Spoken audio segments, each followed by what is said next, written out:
الحمد للہ رب العالمین والصلاة والسلام علی سید المرسلین وعلی آلہ واصحابہ اجمعین، اما بعد۔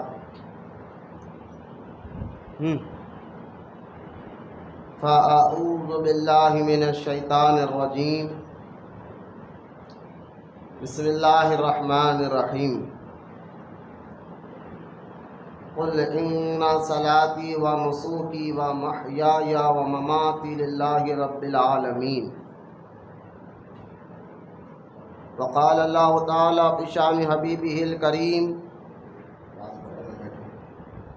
ان اللہ و ملائکتہ یصلون علی النبی یا ایہا الذین آمنوا صلوا علیہ وسلموا تسلیما۔ اللہم صلی علی سیدنا و مولانا محمد وعلی آل سیدنا و مولانا محمد وبارک وسلم صلاۃ و سلاما علیک یا رسول اللہ صلی اللہ تعالی علیہ وسلم۔ اما بعد،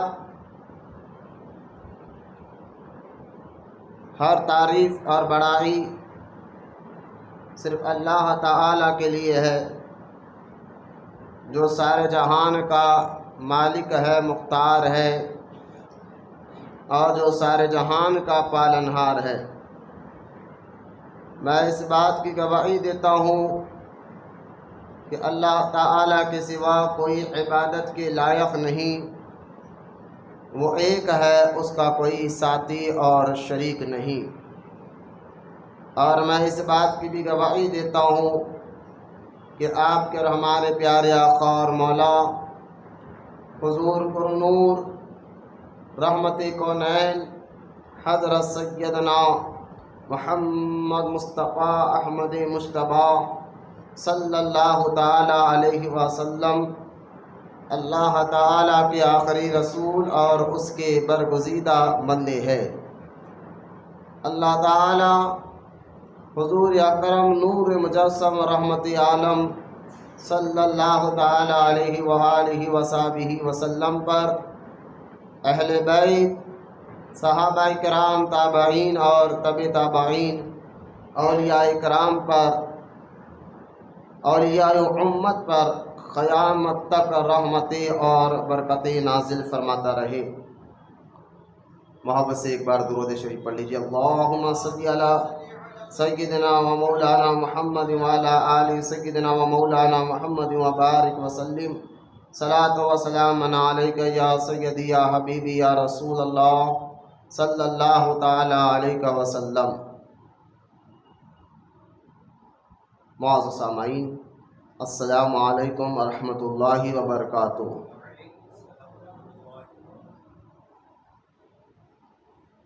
آج کا یہ مبارک اور مقدس جمعہ، جو ذی الحج کا، حج کے مہینے کا یہ پہلا جمعہ ہے، پہلا جمعہ ہے، جو آج انشاءاللہ تعالی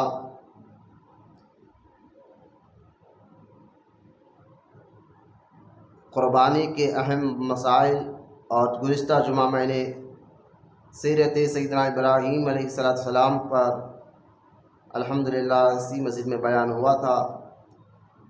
آگے انشاءاللہ تعالی اس کے بھی کچھ مختلف پہلو پر بھی بات کریں گے، لیکن سب سے پہلے ہم اور آپ طریقہ اہل سنت و جماعت کے مطابق درود پاک کی فضیلت اور اس کی اہمیت کو سنتے چلے۔ یوں تو احادیث مبارکہ میں بے شمار احادیث ہے جس میں درود پاک کے فضائل بیان کیے گئے ہیں۔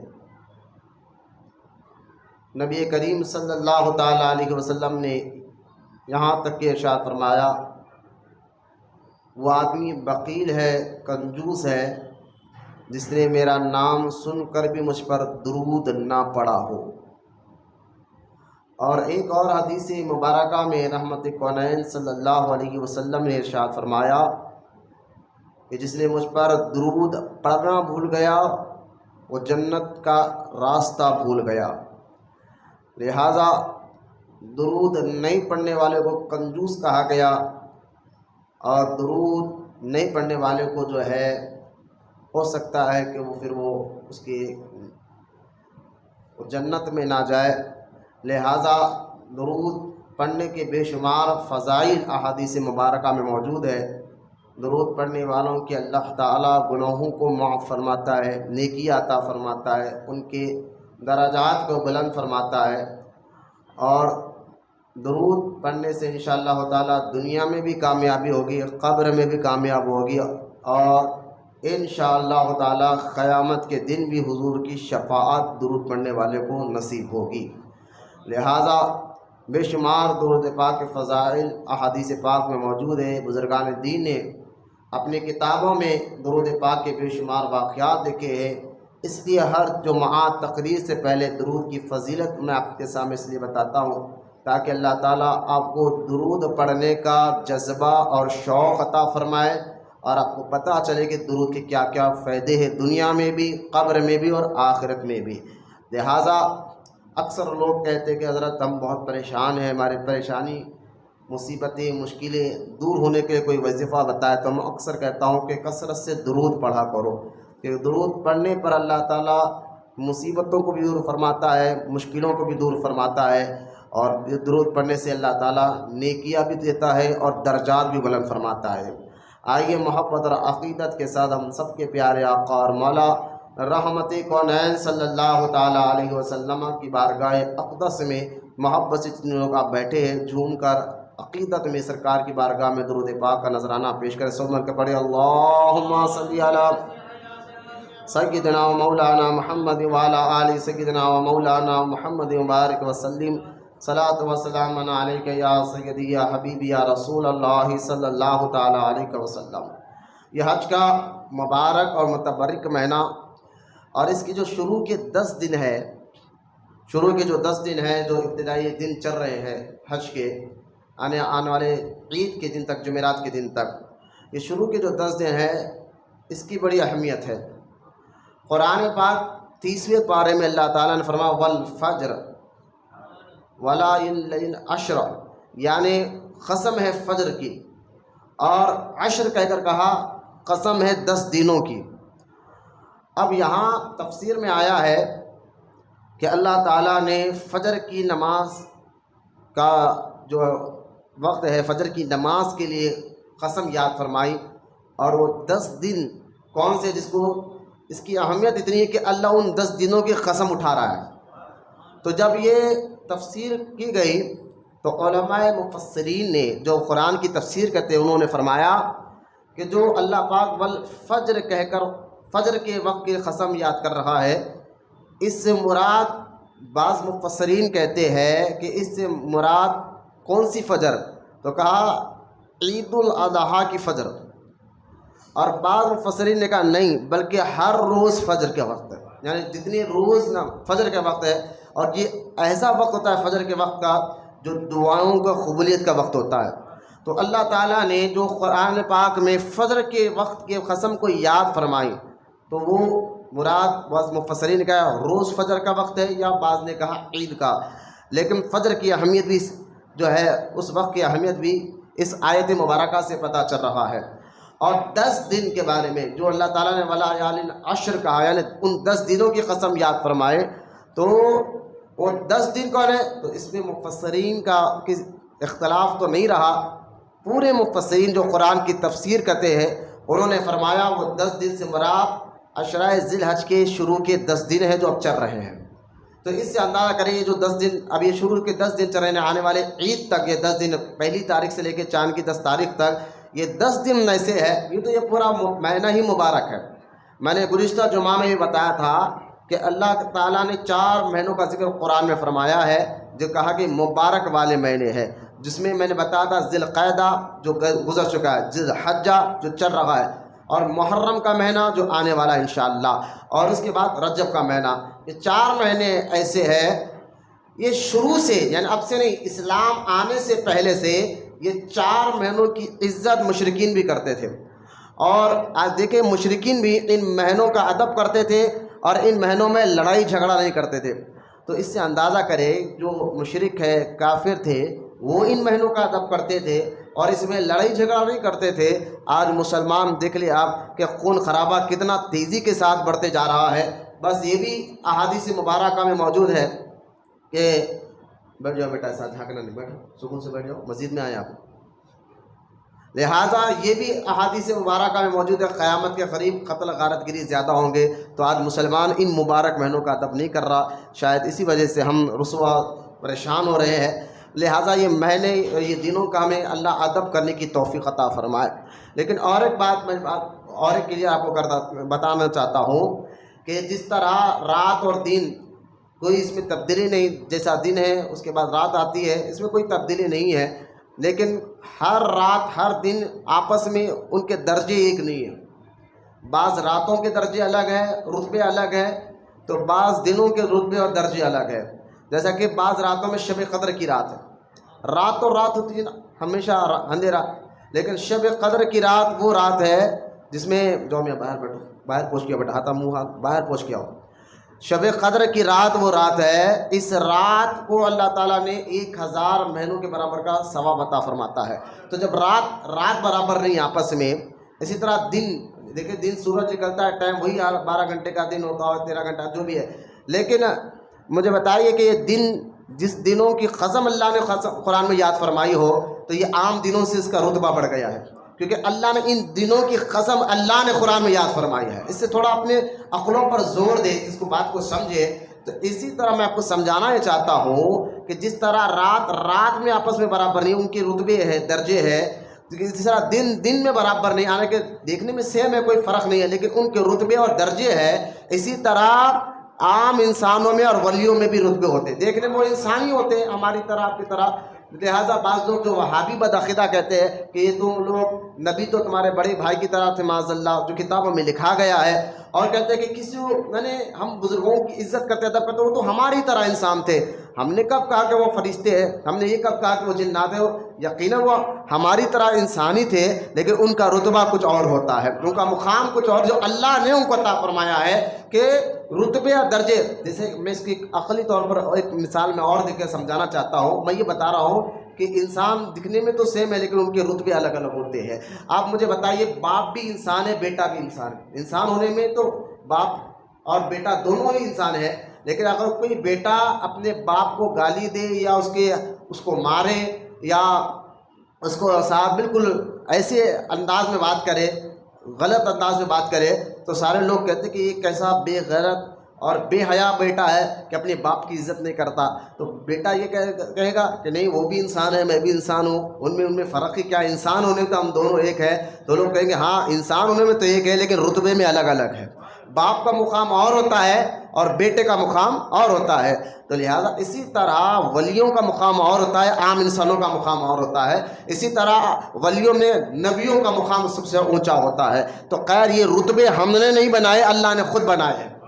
اب جیسا کہ آپ دیکھیں تیسرے پارے کی پہلی آیت، تیسرے پارے میں جو آیت مبارک تلک الرسول کہہ کر اللہ تعالیٰ نے بتا دیا کہ ہم نے نبیوں کو، رسولوں کو دنیا میں بھیجا کہ بعض کے درجے بلند ہیں نبیوں اور رسولوں میں۔ تو یہ بھی قرآن پاک کی آیت مبارکہ سے ہمیں پتہ چلا یہ رتبے، یہ درجے، کہ باپ کا درجہ کیا ہے، استاد کا درجہ کیا ہے، پیر کا درجہ کیا ہے، ولی کا درجہ کیا ہے تو وہ سارے انسان، لیکن کوئی انسان ان کی طرح نہیں ہوتا ہے، ان کے رتبے، ان کے درجے یہ ہم نے نہیں بنائے، اللہ تعالیٰ نے بنائے ہیں۔ اس بات کو سمجھنے کے بعد میں جیسا کہ ابھی آپ کو بتا رہا تھا، یہ جو 10 دن ہے شروع کے ابھی جو چل رہے ہیں، آپ لوگ زیادہ سے زیادہ اس میں نیکیاں فرمائیں، کیونکہ یہ 10 دن کی اللہ نے قسم یاد فرمائی قرآن میں۔ اس سے بہت بڑی بات اگر آپ سوچیں کہ وہ کیسے مبارک 10 دن ہے جس میں اللہ تعالیٰ نے قرآن میں قسم کو یاد فرمایا، قسم اس 10 دنوں کی۔ اور اس میں مفسرین کا ان 10 دنوں میں جو ہے وہ کون سے دن ہے جس کے اللہ قرآن میں قسم اٹھا رہا ہے؟ تو یہ ذی الحجہ کے جو دن چل رہے یہی دن ہے۔ اب پیرا میرے میرا سیدنا شیخ عبد القادر جیلانی غوث اعظم دستگیر رضی اللہ تعالیٰ عنہ کی کتاب غنیت الطالبین نے غوث پاک نے فرمایا جی 10 دن جو چل رہے ہیں ذی الحجہ کے، عشرہ ذی الحجہ کے، اس 10 دنوں میں کچھ ایسے کام غوث اعظم نے بتایا احادیث کی روشنی میں، یہ کر لو تو اس کا اجر زیادہ ہوگا۔ وہ 10 کام کیا ہے 10 دنوں میں؟ اگر آپ کو یہ موقع ملے ان کاموں کا جو غوث پاک نے لکھا، میں نے نہیں، غوث پاک نے اپنی کتاب غنیۃ الطالبین میں لکھا کیونکہ 10 دن بڑے اللہ کے ہاں عزت والے ہیں شروع کے، تو اس میں جو نیکیاں کریں گے، اچھائیاں کریں گے، اس کا اجر بھی اللہ تعالیٰ زیادہ عطا فرمائے گا۔ اب لہٰذا وہ 10 کام غوث پاک فرماتے ہیں کہ یہ 10 دنوں میں یہ 10 کام ضرور کیا کرو۔ تو اب غوث پاک رضی اللہ تعالیٰ عنہ فرماتے ہیں پہلے اللہ تعالیٰ نے یہ 10 چیزیں اس کو مرحمت فرمایا، اس کو کہا گیا جو شخص اس 10 ایام کی عزت کرتا ہے، یعنی اس 10 دنوں کے اللہ غوث اعظم فرماتے ہیں، کہا گیا ہے کہ جو شخص اس 10 دنوں کی عزت کرتا ہے اللہ تعالیٰ یہ 10 چیزیں اس کو عطا فرماتا ہے۔ اب مجھے بتا عزت کرنے کا مطلب کیا ہے؟ یہ دنوں کی عزت کا مطلب یہ ہے کہ اس لیے 10 دن کی نہیں، اللہ ہمیں آخری سانس تک اس کی عبادت کرنے والا بنا ہے، لیکن ان 10 دنوں کی اہمیت بتاتے ہوئے غوث اعظم فرماتے ہیں کہ تم لوگ ان 10 دن کا تو خصوصی خاص طور پر ان کی عزت کرو، ان کا ادب کرو، مطلب اس 10 دنوں میں کم سے گناہ مت کرو، غلط کام مت کرو، اللہ کو ناراض کرنے والے کام مت کرو، جو اللہ کے لیے اللہ کی محبت میں یہ سوچ کر کہ بھئی اللہ نے ان 10 دنوں کی قسم قرآن میں یاد فرمائی ہے، یہ خیال کر کر جب یہ 10 دنوں کی عزت کرتا ہے تو اللہ تعالیٰ اس کو 10 انعام عطا فرماتا ہے۔ وہ 10 انعام کیا ہے؟ تو غوث اعظم فرماتے ہیں پہلا انعام اللہ اس کی عمر میں برکت عطا فرماتا ہے۔ دیکھیں اب خاص طور پر یہ 10 دنوں کی عزت کرنے سے اللہ تعالیٰ اس کی عمر میں برکت عطا فرماتا ہے۔ دوسرا انعام غوث اعظم فرماتے ہیں اللہ تعالیٰ اس کے مال میں برکت عطا فرماتا ہے۔ اور تیسرا انعام اللہ تعالیٰ جو ہے جو یہ 10 دنوں کی عزت کرتا ہے، عشرہ ذی الحج کی عزت کرتا ہے، تو اللہ تعالیٰ اس کی اور اس کے خاندان والوں کی حفاظت فرماتا ہے۔ میں سمجھتا ہوں آج کے دور میں تو بہت ضروری ہو گیا، اپنے اور اپنے گھر والے اہل و عیال خاندان کی اللہ حفاظت میں رکھے۔ نئے نئے فتنے ہو رہے ہیں، کوئی ہمارا ایمان اور عقیدہ لوٹ رہا ہے، تو کوئی مال لوٹ رہا ہے، تو کوئی ہمارے جان کا دشمن ہو رہا ہے۔ تو ایسے دنوں میں تو ہمیں ضرورت ہے اللہ تعالیٰ ہم تمام کو ہمیں اور ہمارے خاندان کو اپنی امن و امان میں رکھے، اپنی پناہ میں رکھے، اپنی حفاظت میں رکھے۔ لیکن غوث اعظم فرماتے ہیں یہ 10 دنوں کی جو عزت کرتا ہے اللہ تعالیٰ اس کی اور اس کے اہل و عیال کی حفاظت فرماتا ہے۔ اور چوتھا غوث اعظم فرماتے ہیں کہ جو ان 10 دنوں کی عزت کرتا ہے، اس میں نیک کام کرتا ہے، اللہ کو راضی کرنے والے کام کرتا ہے، تو اللہ تعالیٰ اس کے گناہوں کو معاف فرما دیتا ہے۔ اور پانچواں کہ اللہ غوث اعظم فرماتے ہیں کہ اللہ تعالیٰ اس کے نیکیوں میں اضافہ کر دیتا ہے، جو یہ 10 دنوں کی عزت کر کے اس میں نیکیاں کرتا ہے۔ اور چھٹواں غوث اعظم فرماتے ہیں کہ جب وہ مرے گا تو اس کی روح آسانی سے نکلے گی، نزا کی کیفیت کہا جاتا ہے، نزا کی کیفیت میں کہ اس کو آسانی ملے گی۔ ساتواں جو ان 10 دنوں کی عزت کرتا ہے غوث اعظم فرماتے ہیں اللہ اس کو یہ انعام دیتا ہے ظلمت میں اس کو روشنی عطا فرماتا ہے، یعنی جب وہ پریشانی میں ہو، مصیبت میں ہو، تو اللہ تعالیٰ اس کی پریشانی اور مصیبت کو آسان کر کر اس کو آسانی سے راستہ عطا فرما دیتا ہے، ظلمت میں راستہ عطا فرما دیتا ہے۔ اور آٹھویں میزان، جو قیامت کے دن میزان میں ہر ایک کے نیکیاں آپ کے ہمارے سب کے نیکیاں تولے جائیں گے، جو حدیث پاک میں موجود ہے، اور قیامت پر یقین رکھنا، ایمان لانا ہم تمام کے لیے ضروری ہے۔ تو غوث اعظم فرماتے ہیں جو ان 10 دنوں کی عزت کرتا ہے کہ 8واں انعام اس کو یہ ملتا ہے کہ جب میزان میں اللہ اس کے نیکیوں کے وزن کو بڑھا دیتا ہے، بولتے رہے محبت سے سبحان اللہ۔ اب یہ 8واں انعام ہے۔ اور 10واں انعام غوث پاک رضی اللہ تعالیٰ عنہ فرماتے ہیں کہ 10واں انعام کہ اللہ اس کو دوزخ سے نجات فرمائے گا، یعنی انشاءاللہ وہ بندہ اللہ کی بارگاہ میں قبول ہوگا، اللہ اس کو دوزخ میں نہیں جنت میں داخل فرمائے گا۔ اور 10واں انعام جو اس ذی الحج کے مبارک مہینے میں لوگ اس کی عزت کرتے ہیں، غوث اعظم فرماتے ہیں 10واں انعام یہ ہے کہ مرنے کے بعد انشاءاللہ وہ جب جنت میں جائے گا تو اللہ تعالیٰ جنت میں اس کے درجات کو بلند فرما دے گا۔ یہ 10 باتیں غوث اعظم نے بیان فرمائی ہے۔ اللہ عمر میں برکت عطا فرماتا ہے، مال میں برکت عطا فرماتا ہے، اہل و عیال کی حفاظت کرتا ہے، گناہوں کا کفارہ ہے، نیکیوں میں اضافہ ہے، نزا کے وقت میں آسانی ہے، ظلمت میں روشنی ہے، میزان میں نیکیوں کا وزن بڑھا دیا جاتا ہے، دوزخ کے تمام طبقات سے اللہ اس کی حفاظت فرماتا ہے، جنت میں اس کے درجات کو بلند فرماتا ہے۔ کس کو؟ جو یہ شروع ذی الحجہ کے 10 دنوں کی عزت کرتا ہے، ادب کرتا ہے، نیکیاں کرتا ہے، غلط کام نہیں کرتا ہے، اللہ کو راضی کرنے والا کام کرتا ہے، ان کو یہ انعام ملے گے۔ یہ کون کہہ رہے ہیں؟ پیروں کے پیر غوث اعظم دستگیر اپنی کتاب غنیۃ الطالبین میں لکھ رہے ہیں۔ پھر آگے دیکھیں آپ یہ ذی الحجہ کے 10 دن اور یہ پورا مہینے کے بارے میں غوث اعظم فرماتے ہیں۔ اب یہ 10 انعام تو الگ ہے، لیکن اور دیکھیں اس میں نیکی کا اجر کیا ہے۔ غوث اعظم فرماتے ہیں جس نے اس 10 دنوں میں کسی غریب کو کچھ خیرات دی.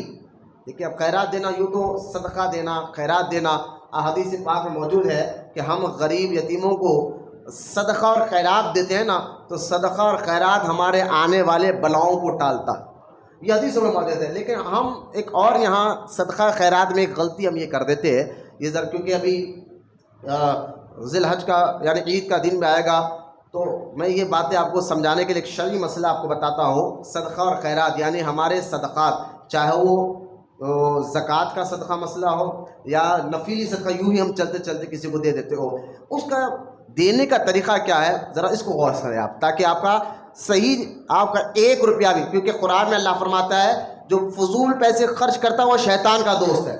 اب دکھنے میں آپ کو یہ آسان بات دکھنے میں چلتے پھرتے کسی کو خیرات کر دیں، آپ کو دکھنے میں یہ نیکی ہے، نہیں، نیکی کرنے سے پہلے نیکی کو سمجھنا ضروری ہوتا ہے، پہچاننا ضروری ہوتا ہے.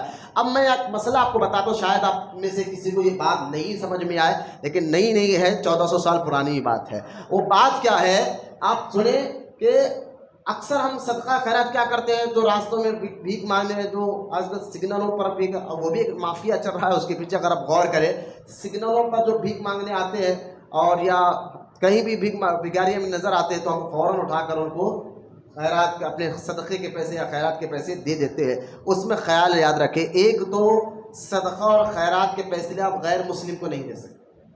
ہاں انسانی طور پر ایک غیر مسلم کو آپ مدد کر سکتے ہیں، وہ بھوکا ہے غیر مسلم، اس کو کھانا کھلاؤ، آپ کپڑے بنا، تاکہ اس کو پتہ چلے کہ اسلام ہمیں تعلیمات کیسی دیتا ہے. لیکن صدقہ خیرات کا جو معاملہ ہے وہ صدقہ کو جو آپ صدقہ نکال رہے ہیں، خیرات نکال رہے ہیں، وہ آپ کسی مسلمان ہی کو دینا پڑے گا، پہلا مسئلہ. اور جو روڈوں پر جو بھیک مانگنے، جن کو ہم ان کا پیشہ ہی بھیک مانگنا ہے، ہمیں کھٹے کٹے ہیں لیکن کام نہیں کرتے، ان کا پیشہ چھوٹے چھوٹے بچوں کو بھیک منگانے میں لگا دیتے ہیں. تو جو پیشہ وار بھیکاری ہے، میں ان کی بات کر رہا ہوں، جو پیشہ ور بھیکاری ہے یعنی ان کا کام دھندا بھیک مانگنا ہی ہے، ایسے بھیکاریوں کو دینا حرام ہے. اب آپ سن کے تعجب کریں گے حضرت مولانا ہم تو راستے میں کئی بار سگنلوں پہ بھیکاریوں کو دے دیا، فلاں دے دیا، لیکن آپ دیکھ کر یہ سمجھ رہے کہ ہم اللہ راضی ہو رہا ہے اس سے؟ نہیں، بلکہ اللہ اس سے ناراض ہوتا ہے، کیونکہ پیشہ ور بھیکاریوں کو بھیک دینا حرام ہے. آپ کہیں وہ کیوں؟ کیونکہ گناہ کے کام میں مدد کرنا بھی گناہ ہے، غلط کام ہے، گناہ کے کام میں آپ اس کو بھیک دے کے اس کو تو آپ پیشہ ور بناتے ہیں. تو غلط کام میں اللہ نے قرآن میں واضح طور پر فرمایا، اے ایمان والو نیکی کے کام میں ایک دوسرے کی مدد کرو، اچھے کام میں ایک دوسرے کی مدد کرو، غلط کاموں میں ایک دوسرے کی مدد مت کرو. لہٰذا اس میں اور بھی مسئلے نکلتے ہیں کہ جو ہم معاذ اللہ کچھ آوارہ قسم کے دوست رہتے ہیں، اس کو چل مدد کے یعنی پیسہ خرچ کر رہے ہیں شراب پر یا پیسہ خرچ کر رہے ہیں معاذ اللہ اس کے شوقوں پر، ادھر ماں باپ پریشان ہے، گھر کا خرچ اٹھانا ہے، لیکن یہ جناب جو ہے بھائی دوست پر پیسہ خرچ کر رہے ہیں، شراب پر اور اس کی محفلوں پر نہ جانے، اور بچیوں پر کس طرح کی حرکتیں ہو رہے ہیں. تو گناہ کے کام میں پیسے خرچ کرنا بھی گناہ ہے، یہ ذہن میں رکھ لیا. آپ کہیں گے میں تو نہیں پیتا، دوست کو پلا دیتا ہوں، تو آپ کون سا اچھا کام کر رہے ہیں؟ کہ دوست کو راضی کرنا یا اللہ کو راضی کرنا ہے. 19 پارے میں آپ آیت پڑھے، 19 کے پارے کے شروع کی آیت کے ترجمے آپ پڑھے، خود اللہ قرآن میں فرماتے ہیں بہت سے ایسے لوگ ہیں جو دوستوں کی وجہ سے دوزخ میں جائیں گے. تو بری دوست جو ہے نا، برے دوست تمہیں دوزخ میں پہنچاتے ہیں غلط کاموں کرا کے تمہارے سے. تو آپ کے دوست کے ساتھ بھی پیسہ خرچ کر رہے ہیں تو یہ دیکھ کے خرچ کرو کہ یہ جو میں خرچ کر رہا ہوں تو اس سے فائدہ دنیا کا ہی آخرت کا ہے. جب دنیا کا بھی نہیں ہے آخرت کا بھی نہیں ہے تو آپ لہٰذا گناہ کے کام میں نہ دوست پر پیسہ خرچ کر سکتے ہیں، گناہ کے غلط کام میں، جبکہ معلوم ہے یہ پیسہ میں دوست کو دے رہا ہوں تو یہ غلط جوئے میں اڑائے گا، یہ شراب میں اڑائے گا. دوست ہو، بھائی ہو، رشتہ دار ہو، آپ غلط کام میں ان کے پاس مدد نہیں کر سکتے. یہ مسئلہ ذہن میں رکھے. صدقہ خیرات دے، ہم تو خوش ہو جاتے چلتے راہ میں فقیروں کو دے دیتے ہیں. اب میں آپ کو بتا رہا ہوں کہ پیشہ ور فقیروں کو دینا حرام ہے. اب دیکھ اس کو، دیکھیں ہمارے صدقہ اور خیرات کے سب سے پہلے حقدار ہمارے غریب رشتہ دار ہوتے ہیں. ہمارے خاندان میں غریب رشتہ دار ہوتے ہیں جس کے آپ کو معلوم ہو کہ جس کے پاس ایک ٹائم کا چولہا سلگنا بڑے مشکل ہو، ایک ٹائم کا چولہا سلگنا بڑا مشکل سے ہو، تو آپ کے خاندان میں ڈھونڈے ایسے لوگوں کو. ایسا ہوگا جو محنت کر کر روز کما کے کھاتے ہو گے، نہ تو نہیں گئے محنت تو چولہا نہیں سلگتا ہو، وہاں اپنا پیسہ لگائے.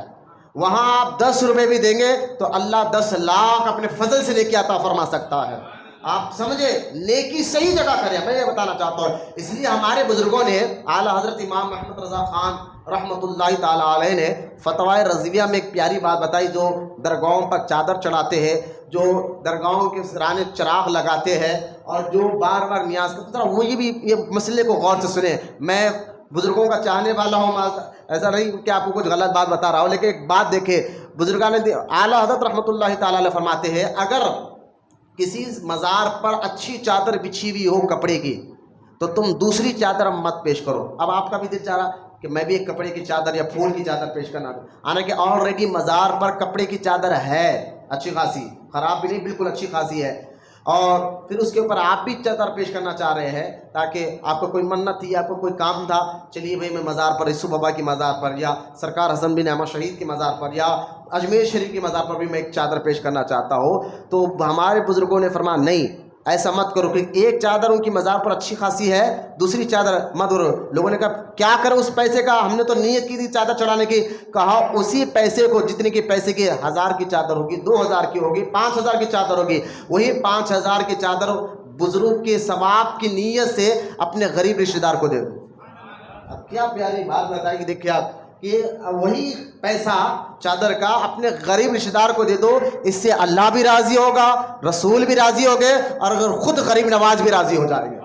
غریب نواز کہیں گے یہ ہے اصل نیکی۔ تو آپ سمجھے خیر خیرات بھی کہاں کرنا ہے، کیسے کرنا ہے۔ دیکھو ہم محنت سے پیسے کمانے والے لوگ ہیں الحمدللہ، 1 روپیہ بھی محنت کا آتا ہے تو ہمارا پیسہ بھی صحیح جگہ خرچ ہونا چاہیے۔ بولتے نا، ایک بزرگ تھے، ان کے پاس ایک مرید آیا، اور مرید آ کر کہنے لگا حضور میں بہت پریشان رہتا ہوں، آپ کوئی وظیفہ بتا دیجئے، کچھ دعا کر دیجئے۔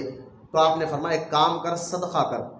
اب وہ باہر نکلا، ہاتھ میں مٹھی بھر پیسے لیا، باہر نکلا اور ڈھونڈا کسی ایک فقیر کو دیکھا، اور دے کر جو ہے صدقہ دے دیا۔ اور دیکھ کر دل میں خیال آیا، چلو حضرت نے کہا نا میرے پیر نے صدقہ دو، میں نے دے دیا، دیکھیں گے تو صحیح یہ فقیر اس پیسے کا کرتا کیا ہے۔ اب اس کے پیچھے پیچھے وہ جانے لگا۔ کچھ دور جانے کے بعد وہ اپنے اور ساتھی کو ملا کر کہنے لگا ایک دیوانہ ملا تھا، مٹھی بھر پیسے دے دیا، آج ہماری شراب کی محفل پکی۔ اب شراب خانے میں جا کر بیٹھ گئے، اس کو بڑا دکھ ہوا، یار میں نے پیسے دیا، یہ شراب کی محفل میں چلے گئے۔ وہ واپس آیا، آ کر کہنے لگا حضور میں نے تو پیسے صدقہ دیا تھا، لیکن میری آنکھوں کے سامنے وہ فقیر پیسے لے کر شراب خانے میں چلے گئے۔ تو بزرگ نے اپنے جیب سے 2 آنے نکال کر اس دور کے دیے، کہا یہ صدقہ کر۔ وہ گیا، جا کر ایک غریب کو پیسے دیا، اور جو وہ غریب پیسے لے کر چلا دے، پیچھے پیچھے جانے لگا، دیکھے تو صحیح جاتا کہاں ہے۔ وہ بازار میں گیا، دکاندار سے آٹا خریدا، پھر بازار کے باہر جنگل میں، یعنی شہر کے باہر جنگل میں ایک چھوٹی سی جھوپڑی جس میں اس کے بیوی بچے 2 دن سے بھوکے تھے، اس کو روٹی لا کر کہتا ہے کچھ لوگوں نے مجھے پیسے دیا ہے، یہ لو پیسہ، اس سے روٹی بناؤ، آج 2 دن کے بعد ہمارے گھر میں چولہا سلگ رہا ہے۔ یہ بڑا پریشان ہوا، واپس آیا، کہا حضور آپ کے پیسے تو صحیح جگہ گئے۔ تو بزرگ نے جلال میں فرمایا تھا جیسے پیسے وہاں پر خرچ ہوتے ہیں، تیرا پیسہ کیسا ہے، پہلے صحیح جگہ سے کما، خرچ بھی صحیح جگہ ہوتے ہیں۔ پیسے صحیح جگہ سے کما، خرچ بھی صحیح جگہ ہوتے ہیں۔ اگر ناجائز طریقے سے کمائیں گا تو جگہ بھی ایسا ہوگا۔ تو ہم الحمدللہ محنت کر کے کمانے والے ہیں، تو ہمارا 1 روپیہ بھی صحیح جگہ جانا، یہ کنجوسی نہیں ہے، یہ کوئی غلط بات نہیں ہے، بس نیکی کرنے کو، نیکی کرنا نہیں ہے بلکہ نیکی کرنا آسان ہے، نیکی کو سمجھنا سیکھنا ذرا مشکل ہے۔ پہلے آپ سمجھے سیکھے نیکی کیا ہے۔ بہت سے لوگ نیکی سمجھتے ہیں کسی غریب کو دے دینا، لیکن کو پتہ ہی نہیں کہ وہ گناہ کر رہے ہیں، لہٰذا نیکی سمجھ کر کرے تو اللہ آپ کو اس کا اجر عطا فرمائے گا۔ خیر صدقہ خیرات کی بات ہے تو اتنے مسئلے بھی نکل گئے، میں سمجھتا تھا یہ ضروری باتیں بھی تھی، بیان ریکارڈ بھی ہو رہا ہے تاکہ آپ کو یہ باتیں سمجھ میں آ جائے۔ لہٰذا میں غوث اعظم نے فرمایا کہ جو یہ مہینے میں صدقہ دیتا ہے تو اللہ تعالیٰ جو اس مہینے کو کسی مسکین کو خیرات دے، صدقہ دے، تو اللہ تعالیٰ نبیوں کی سنت پر چلنے کا اس کو ثواب عطا فرماتا ہے۔ جو صدقہ خیرات اس مہینے یہ 10 دنوں میں، اور پھر آگے غوث اعظم فرماتے ہیں جو ان 10 دنوں میں جو چل رہے ہیں، ذی الحجہ کے 10 دن شروع کے جب چل رہے ہیں، جو ان 10 دنوں میں کسی بیمار کی عیادت کرے، جو بیمار رشتہ دار ہو، دوست کو بیمار ہے، آپ کو پتہ چلا، جا کر اس سے ملاقات کرے، خیر خیریت لے، تو کسی بیمار کی عیادت کرے تو اس کو ایسا ثواب ملے گا کہ کسی نے اس نے اولیاء اللہ اور ابدال کی عیادت کی ہو، یعنی بڑے بزرگوں کی عیادت کی ہو۔ ہاں یہ بھی فرق ذہن میں رکھیے، ایک عام مسلمان بیمار پڑ جائے اس کی عیادت کرنا، اس کو خیر خیریت لینا، یہ ثواب کا کام ہے. لیکن ایک عالم بیمار پڑ جائے، یہ ایک بہت بڑے اللہ کا نیک اور محبوب بندہ بیمار پڑ جائے، اس کی عیادت کرنا بات کچھ اور ہوتی ہے. بات سمجھے، ان کو اللہ اور زیادہ ثواب عطا فرماتا ہے. اب فرمائیے 10 دنوں میں اگر اللہ نہ کرے کسی کا انتقال ہو جائے، ان 10 دنوں میں جب جو کسی کے جنازے میں کے ساتھ گیا، اب دیکھیے اب یہ 10 دنوں میں جو کسی کے جنازے کے ساتھ گیا، اللہ تعالیٰ اس کو شہیدوں کے جنازے میں شرکت کرنے کا ثواب عطا فرماتا ہے. یہ 10 دنوں میں دیکھیں کیا کیا لے کے آئے. پھر آگے غوث اعظم فرماتے ہیں جس نے کسی مومن کو اس 10 دنوں میں لباس پہنایا. اب عید بھی آ رہی ہے، کسی غریب کو ڈھونڈو. اپنے پہلے میں نے کہا صدقے کا خیرات کا سب سے پہلے حقدار غریب رشتہ دار ہوتے ہیں. غریب رشتہ دار نہیں ہے، دوسرا نمبر پڑوسی ہوتے ہیں. اب پڑوس میں نہیں ہے تو چوتھا نمبر مدرسے میں پڑھنے والے طلباء ہوتے ہیں، تیسرا نمبر پہ. اس کے بعد تو لہٰذا غوث اعظم دستگیر رضی اللہ تعالیٰ فرماتے ہیں جس نے کسی مومن کو اس 10 دنوں کے اندر غریب ہے اس کو کپڑا پہنایا تو اللہ تعالیٰ اس کو قیامت کے دن اپنی طرف سے عزت والا جوڑا پہنائے گا. بولے محبت سے سبحان اللہ. اللہ اس کی عزتوں کو بلند فرمائے گا. اور آگے غوث اعظم فرماتے ہیں جو کسی یتیم پر مہربانی کرے گا ان 10 دنوں میں، یتیم پر مہربانی کرے گا، اللہ تعالیٰ قیامت کے دن اپنے عرش کے سائے اس کو جگہ عطا فرمائے گا. اور جو ہے غوث اعظم فرماتے ہیں جو کسی عالم کی مجلس میں، آپ دیکھیں آپ خوش نصیب ہے کہ آپ وقت سے پہلے آ کر بیٹھ گئے، لیکن یہ 10 دنوں کی اہمیت دیکھیں. غوث اعظم فرماتے ہیں جو کسی عالم کی مجلس میں اس عشرہ میں شریک ہو تو وہ اولیاء اور انبیاء کی صحبت میں بیٹھنے کے برابر اللہ اس کو ثواب عطا فرماتا ہے. کہ گویا ایک عالم کے بچوں بھی عالم کے پاس جائیں گے، دین سیکھیں گے، سمجھیں گے، اس لیے کسی عالم کی صحبت میں جا کر بیٹھنا کرنا تو اللہ اس کو بے شمار اجر عطا فرماتا ہے. لہٰذا میں تقریر تو میرا مقصد جو ہے اصل میں آپ کو قربانی کے بارے میں کچھ اہم باتیں بھی سمجھانا ہے، لیکن یہ 10 دنوں کی اہمیت تھی جو میں نے آپ کے سامنے رکھ دی. اللہ ہم لوگ کو عمل کرنے سمجھنے کی توفیق عطا فرمائے. لہٰذا گزشتہ جمعہ میں نے آپ کو بتایا تھا کہ اللہ کے حکم پر، اللہ کی رضا پر راضی کیسے رہا جاتا ہے، یہ ابراہیم علیہ السلام کی زندگی سے ہمیں پتہ چلتا ہے، ان کے حالات سے ہمیں پتہ چلتا ہے کہ اللہ کی رضا. اور میں نے آپ کو یہ بھی بتایا تھا کہ خدا کا معنی کیا ہے. ہم خدا کو خدا تو کہتے ہیں لیکن اس کو معنی سمجھے کبھی آپ نے؟ خدا کا معنی خدا وہ جس کی سنی جائے، جس کی مانی جائے. خدا وہ جس کی سنی جائے اور جس کی بات مانی جائے، تب یہ صحیح لفظوں میں آپ خدا کہہ رہے ہیں. لیکن جو اپنے آپ کی مانے، اپنے خواہش کی مانے، دل بولا تو نماز پڑھے، دل بڑا تو چھوڑ دے، تو جو اپنے آپ کی بات مانے، دل بڑا تو نیکی کرے، دل بڑا نہیں کرے، تو جو اپنے خواہشات کو اپنے آپ کی بات مانتا ہے اس نے، بزرگان دین فرماتا ہے، اس نے اپنے نفس کو خدا بنا لیا. لیکن جو خدا کی مانتا ہے تو خدا کی ماننے کا مطلب ہے، اس کی پہچان کیا ہے؟ پھر وہ اللہ کے بتائے طریقے پر خدا وہ جس کی مانی جائے، جس کی سنی جائے. تو اس کا پریکٹیکل کیا ہے؟ یہ ابراہیم علیہ السلام اور اسماعیل علیہ السلام کی زندگی میں ملتا ہے. آپ دیکھیں اللہ کا حکم ہوا، ابراہیم علیہ السلام اللہ کی رضا کے لیے آگ میں کود گئے. پھر ابراہیم علیہ السلام کو اللہ کا حکم ہوا، سارا مال اللہ کے راہ میں دے دیے. پھر اللہ کا حکم ہوا، آپ نے وطن چھوڑ دیا. پھر اللہ کا حکم ہوا، پھر آپ نے اپنے بیوی بچے کو ایسی جگہ لے جا کر چھوڑا جہاں موجودہ کعبہ ہے. لیکن اس دور میں ابراہیم علیہ السلام کے اس مبارک دور میں وہاں پر دور دور تک کوئی انسان نہیں بلکہ پہاڑی پہاڑ تھا. حضرت ابراہیم علیہ السلام نے اپنی مقدس بیوی ہاجرہ کو، اپنے مقدس بیٹے سیدنا اسماعیل علیہ السلام کو اللہ کا حکم ہوا وہاں چھوڑ دو. یہی تو آپ کو سمجھانا چاہ رہا ہوں. اب خدا وہ جس کی مانی جائے، جس کی سنی جائے، یہ بات سمجھنے کے لیے ابراہیم علیہ السلام کی زندگی کو دیکھے. اللہ کا حکم ہوا، حضرت ابراہیم علیہ السلام سیدہ ہاجرہ کو لے کر، اپنے مقدس بیٹے اسماعیل علیہ السلام کو لے کر چھوڑ کر چلے جانے لگے. اور جب چھوڑ کر جانے لگے، بس ایک روایت میں آتا ہے کھجور کی ایک تھیلی دی اور ایک پانی کا مشکیزہ دیا، اور دے کر جب جانے لگے بی بی ہاجرہ نے دور دور تک دیکھا کوئی انسان نہیں، پہاڑی پہاڑ ہے. آپ نے اپنے شوہر کے دامن کو پکڑ کر کہا تھا آپ ہمیں یہاں تنہا چھوڑ کر جا رہے ہیں. آپ نے جواب نہیں دیا. پھر پوچھا، آپ نے جواب نہیں دیا. تیسری بار بی بی ہاجرہ نے صرف اتنا کہا، اتنا تو کہیے کس اللہ کے حکم پر چھوڑ کر جا رہے ہیں؟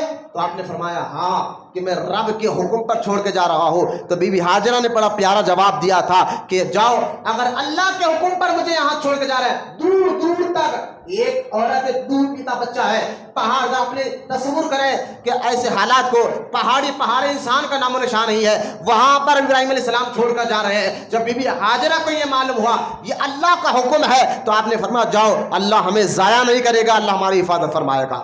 تو یہاں اس واقعے سے میں اکثر یہ کہتا ہوں، آپ مجھے بتائیے کہ یہاں ان واقعے سے ان مقدس عورتوں کو بھی سمجھنا چاہیے کہ جو اسلام ہے، جو دین ہے، اللہ کی رضا پر راضی رہنے سے اللہ تعالیٰ دونوں جہاں میں کامیابی عطا فرماتا ہے۔ مجھے ایک بات بتائیے، طیبہ طاہرہ عابدہ زاہدہ بی بی فاطمہ زہرا رضی اللہ تعالیٰ عنہ، بی بی فاطمہ کون؟ جن کے دربار سے غوث اعظم کو بھی بھیک ملتی ہے۔ بی بی فاطمہ کون؟ جن کے دربار سے غریب نواز کو بھی بھیک ملتی ہے۔ بی بی فاطمہ کون؟ جن کے دربار سے خواجہ بندہ نواز کو بھی بھیک ملتی ہے۔ بی بی فاطمہ کون؟ جن کے دربار میں جو ہے حضرت نظام الدین اولیاء بھیک مانگتے نظر آتے ہیں۔ بی بی فاطمہ کون؟ جن کے دربار میں بڑے بڑے اولیاء، قطب، ابدال بھیک مانگتے نظر آتے ہیں۔ وہ طیبہ کا مقام ہے، وہ طاہرہ کا مقام ہے، وہ عابدہ کا مقام ہے، وہ سیدہ کائنات کا وہ مقام و مرتبہ ہے بی بی فاطمہ زہرا۔ لیکن آپ جانتے ان کے بارے میں، جب آپ لباس پہنتی تھی تو آپ کے لباس پر جو ہے 17 پیون لگے ہوئے ہوتے تھے۔ مطلب کیا ہے؟ یعنی بتانا کا مقصد یہ ہے کہ وہ چاہتی تو اللہ ان کے لیے خزانے دیتا۔ بی بی فاطمہ چاہتی تو ان کے لیے اللہ تعالیٰ خزانے کے بولیاں اگال دیتا، لیکن نہیں، جن کے دربار سے بڑے بڑے اولیاء بھیک لیتے ہو۔ سوچے وہ طیبہ طاہرہ عابدہ زاہدہ جن کے لباس پر 17 پیوند لگے ہوئے ہیں، تو یہ نہ سمجھے کہ ان کے پاس بظاہر اس دور میں کچھ نہیں تھا۔ نانا جو غوث اعظم کو بھیک دیتی ہو، بولو یار سبحان اللہ۔ یہ نہ سمجھے کہ بی بی فاطمہ کے پاس اس وقت کچھ نہیں تھا جو غریب نواز کو بھیک دیتی ہو، جہاں وہ خاتون جنت کا دربار ہے، یہ ہرگز نہ سمجھے۔ لیکن طیبہ نے بتایا اللہ کی رضا پر راضی کیسے رہا جاتا ہے۔ تو آج بھی جو عورتیں ہیں، جو میں ان کو کہوں گا کہ یہ ان اور مقدس خواتین کی زندگیوں کو آپ دیکھیں، بی بی ہاجرہ کی اور بی بی فاطمہ زہرا کی، کہ انہوں نے اپنے شوہر کی کیسا ادب کیا، عزت کیا۔ شوہر لاتا تو چولہا سلگتا تھا، نہیں لاتا تو چولہا نہیں سلگتا تھا، لیکن نہ شوہر سے شکایت ہے نہ اللہ سے شکایت ہے۔ کس طرح تو جو عورتیں اللہ کی رضا پر راضی ہوتے ہیں، انشاءاللہ وہ قیامت کے دن جو ہے بی بی فاطمہ کے کنیزوں میں اٹھائی جائے گی۔ لہٰذا بی بی ہاجرہ کی زندگی سے بھی ہمیں سبق ملتا ہے کہ اللہ کی رضا پر راضی کیسے رہا جاتا ہے۔ بی بی ہاجرہ کو چھوڑ کر جب ابراہیم علیہ السلام چلے گئے، 1 دن 2 دن 3 دن گزرا، کھجور ختم ہو گئے، پانی ختم ہو گیا۔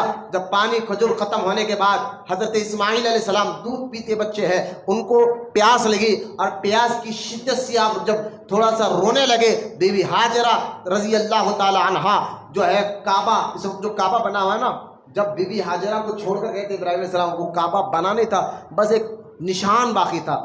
جیسا کہ آپ نے دیکھا پانی جب جاتا ہے جنگلوں میں تو چاروں طرف سے کسی مٹی کو گھیر کر ایک ٹھیلا سا اونچے چبوترے کی طرح ایک چیز بھیج جاتی ہے، اور پانی چاروں طرف سے کسی کو کاٹ کر چلے جاتا ہے۔ تو اس طرح جو نوح علیہ السلام کا جب طوفان آیا تھا نوح علیہ السلام کے دور میں، تو وہ کعبے کا نشان اللہ نے آسمان پر اٹھا لیا تھا، بس ایک ٹھیلا، بس ایک اونچی چٹان کی طرح تھا جو اب موجودہ اس وقت کعبہ بنے ہوا ہے۔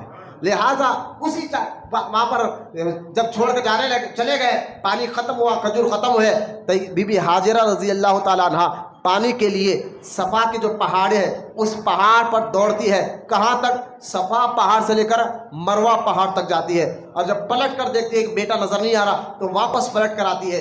اس طرح بی بی ہاجرہ نے صفا سے مروہ، مروہ سے صفا، صفا سے مروہ، مروہ سے صفا 7 چکر کیے۔ اور یہ ادا کس نے کیے؟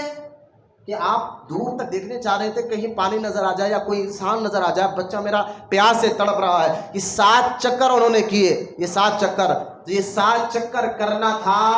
اللہ تعالیٰ کو یہ ادا اتنی پسند آ گئی، اللہ کو یہ ادا اتنی پسند آ گئی، اب قیامت تک جو بھی مسلمان کعبے کے زیارت کے لیے جائے، عمرے کے لیے جائے، حج کے لیے جائے، اس کو صفا و مروہ کرنا ضروری ہے، یعنی 7 چکر لگانا۔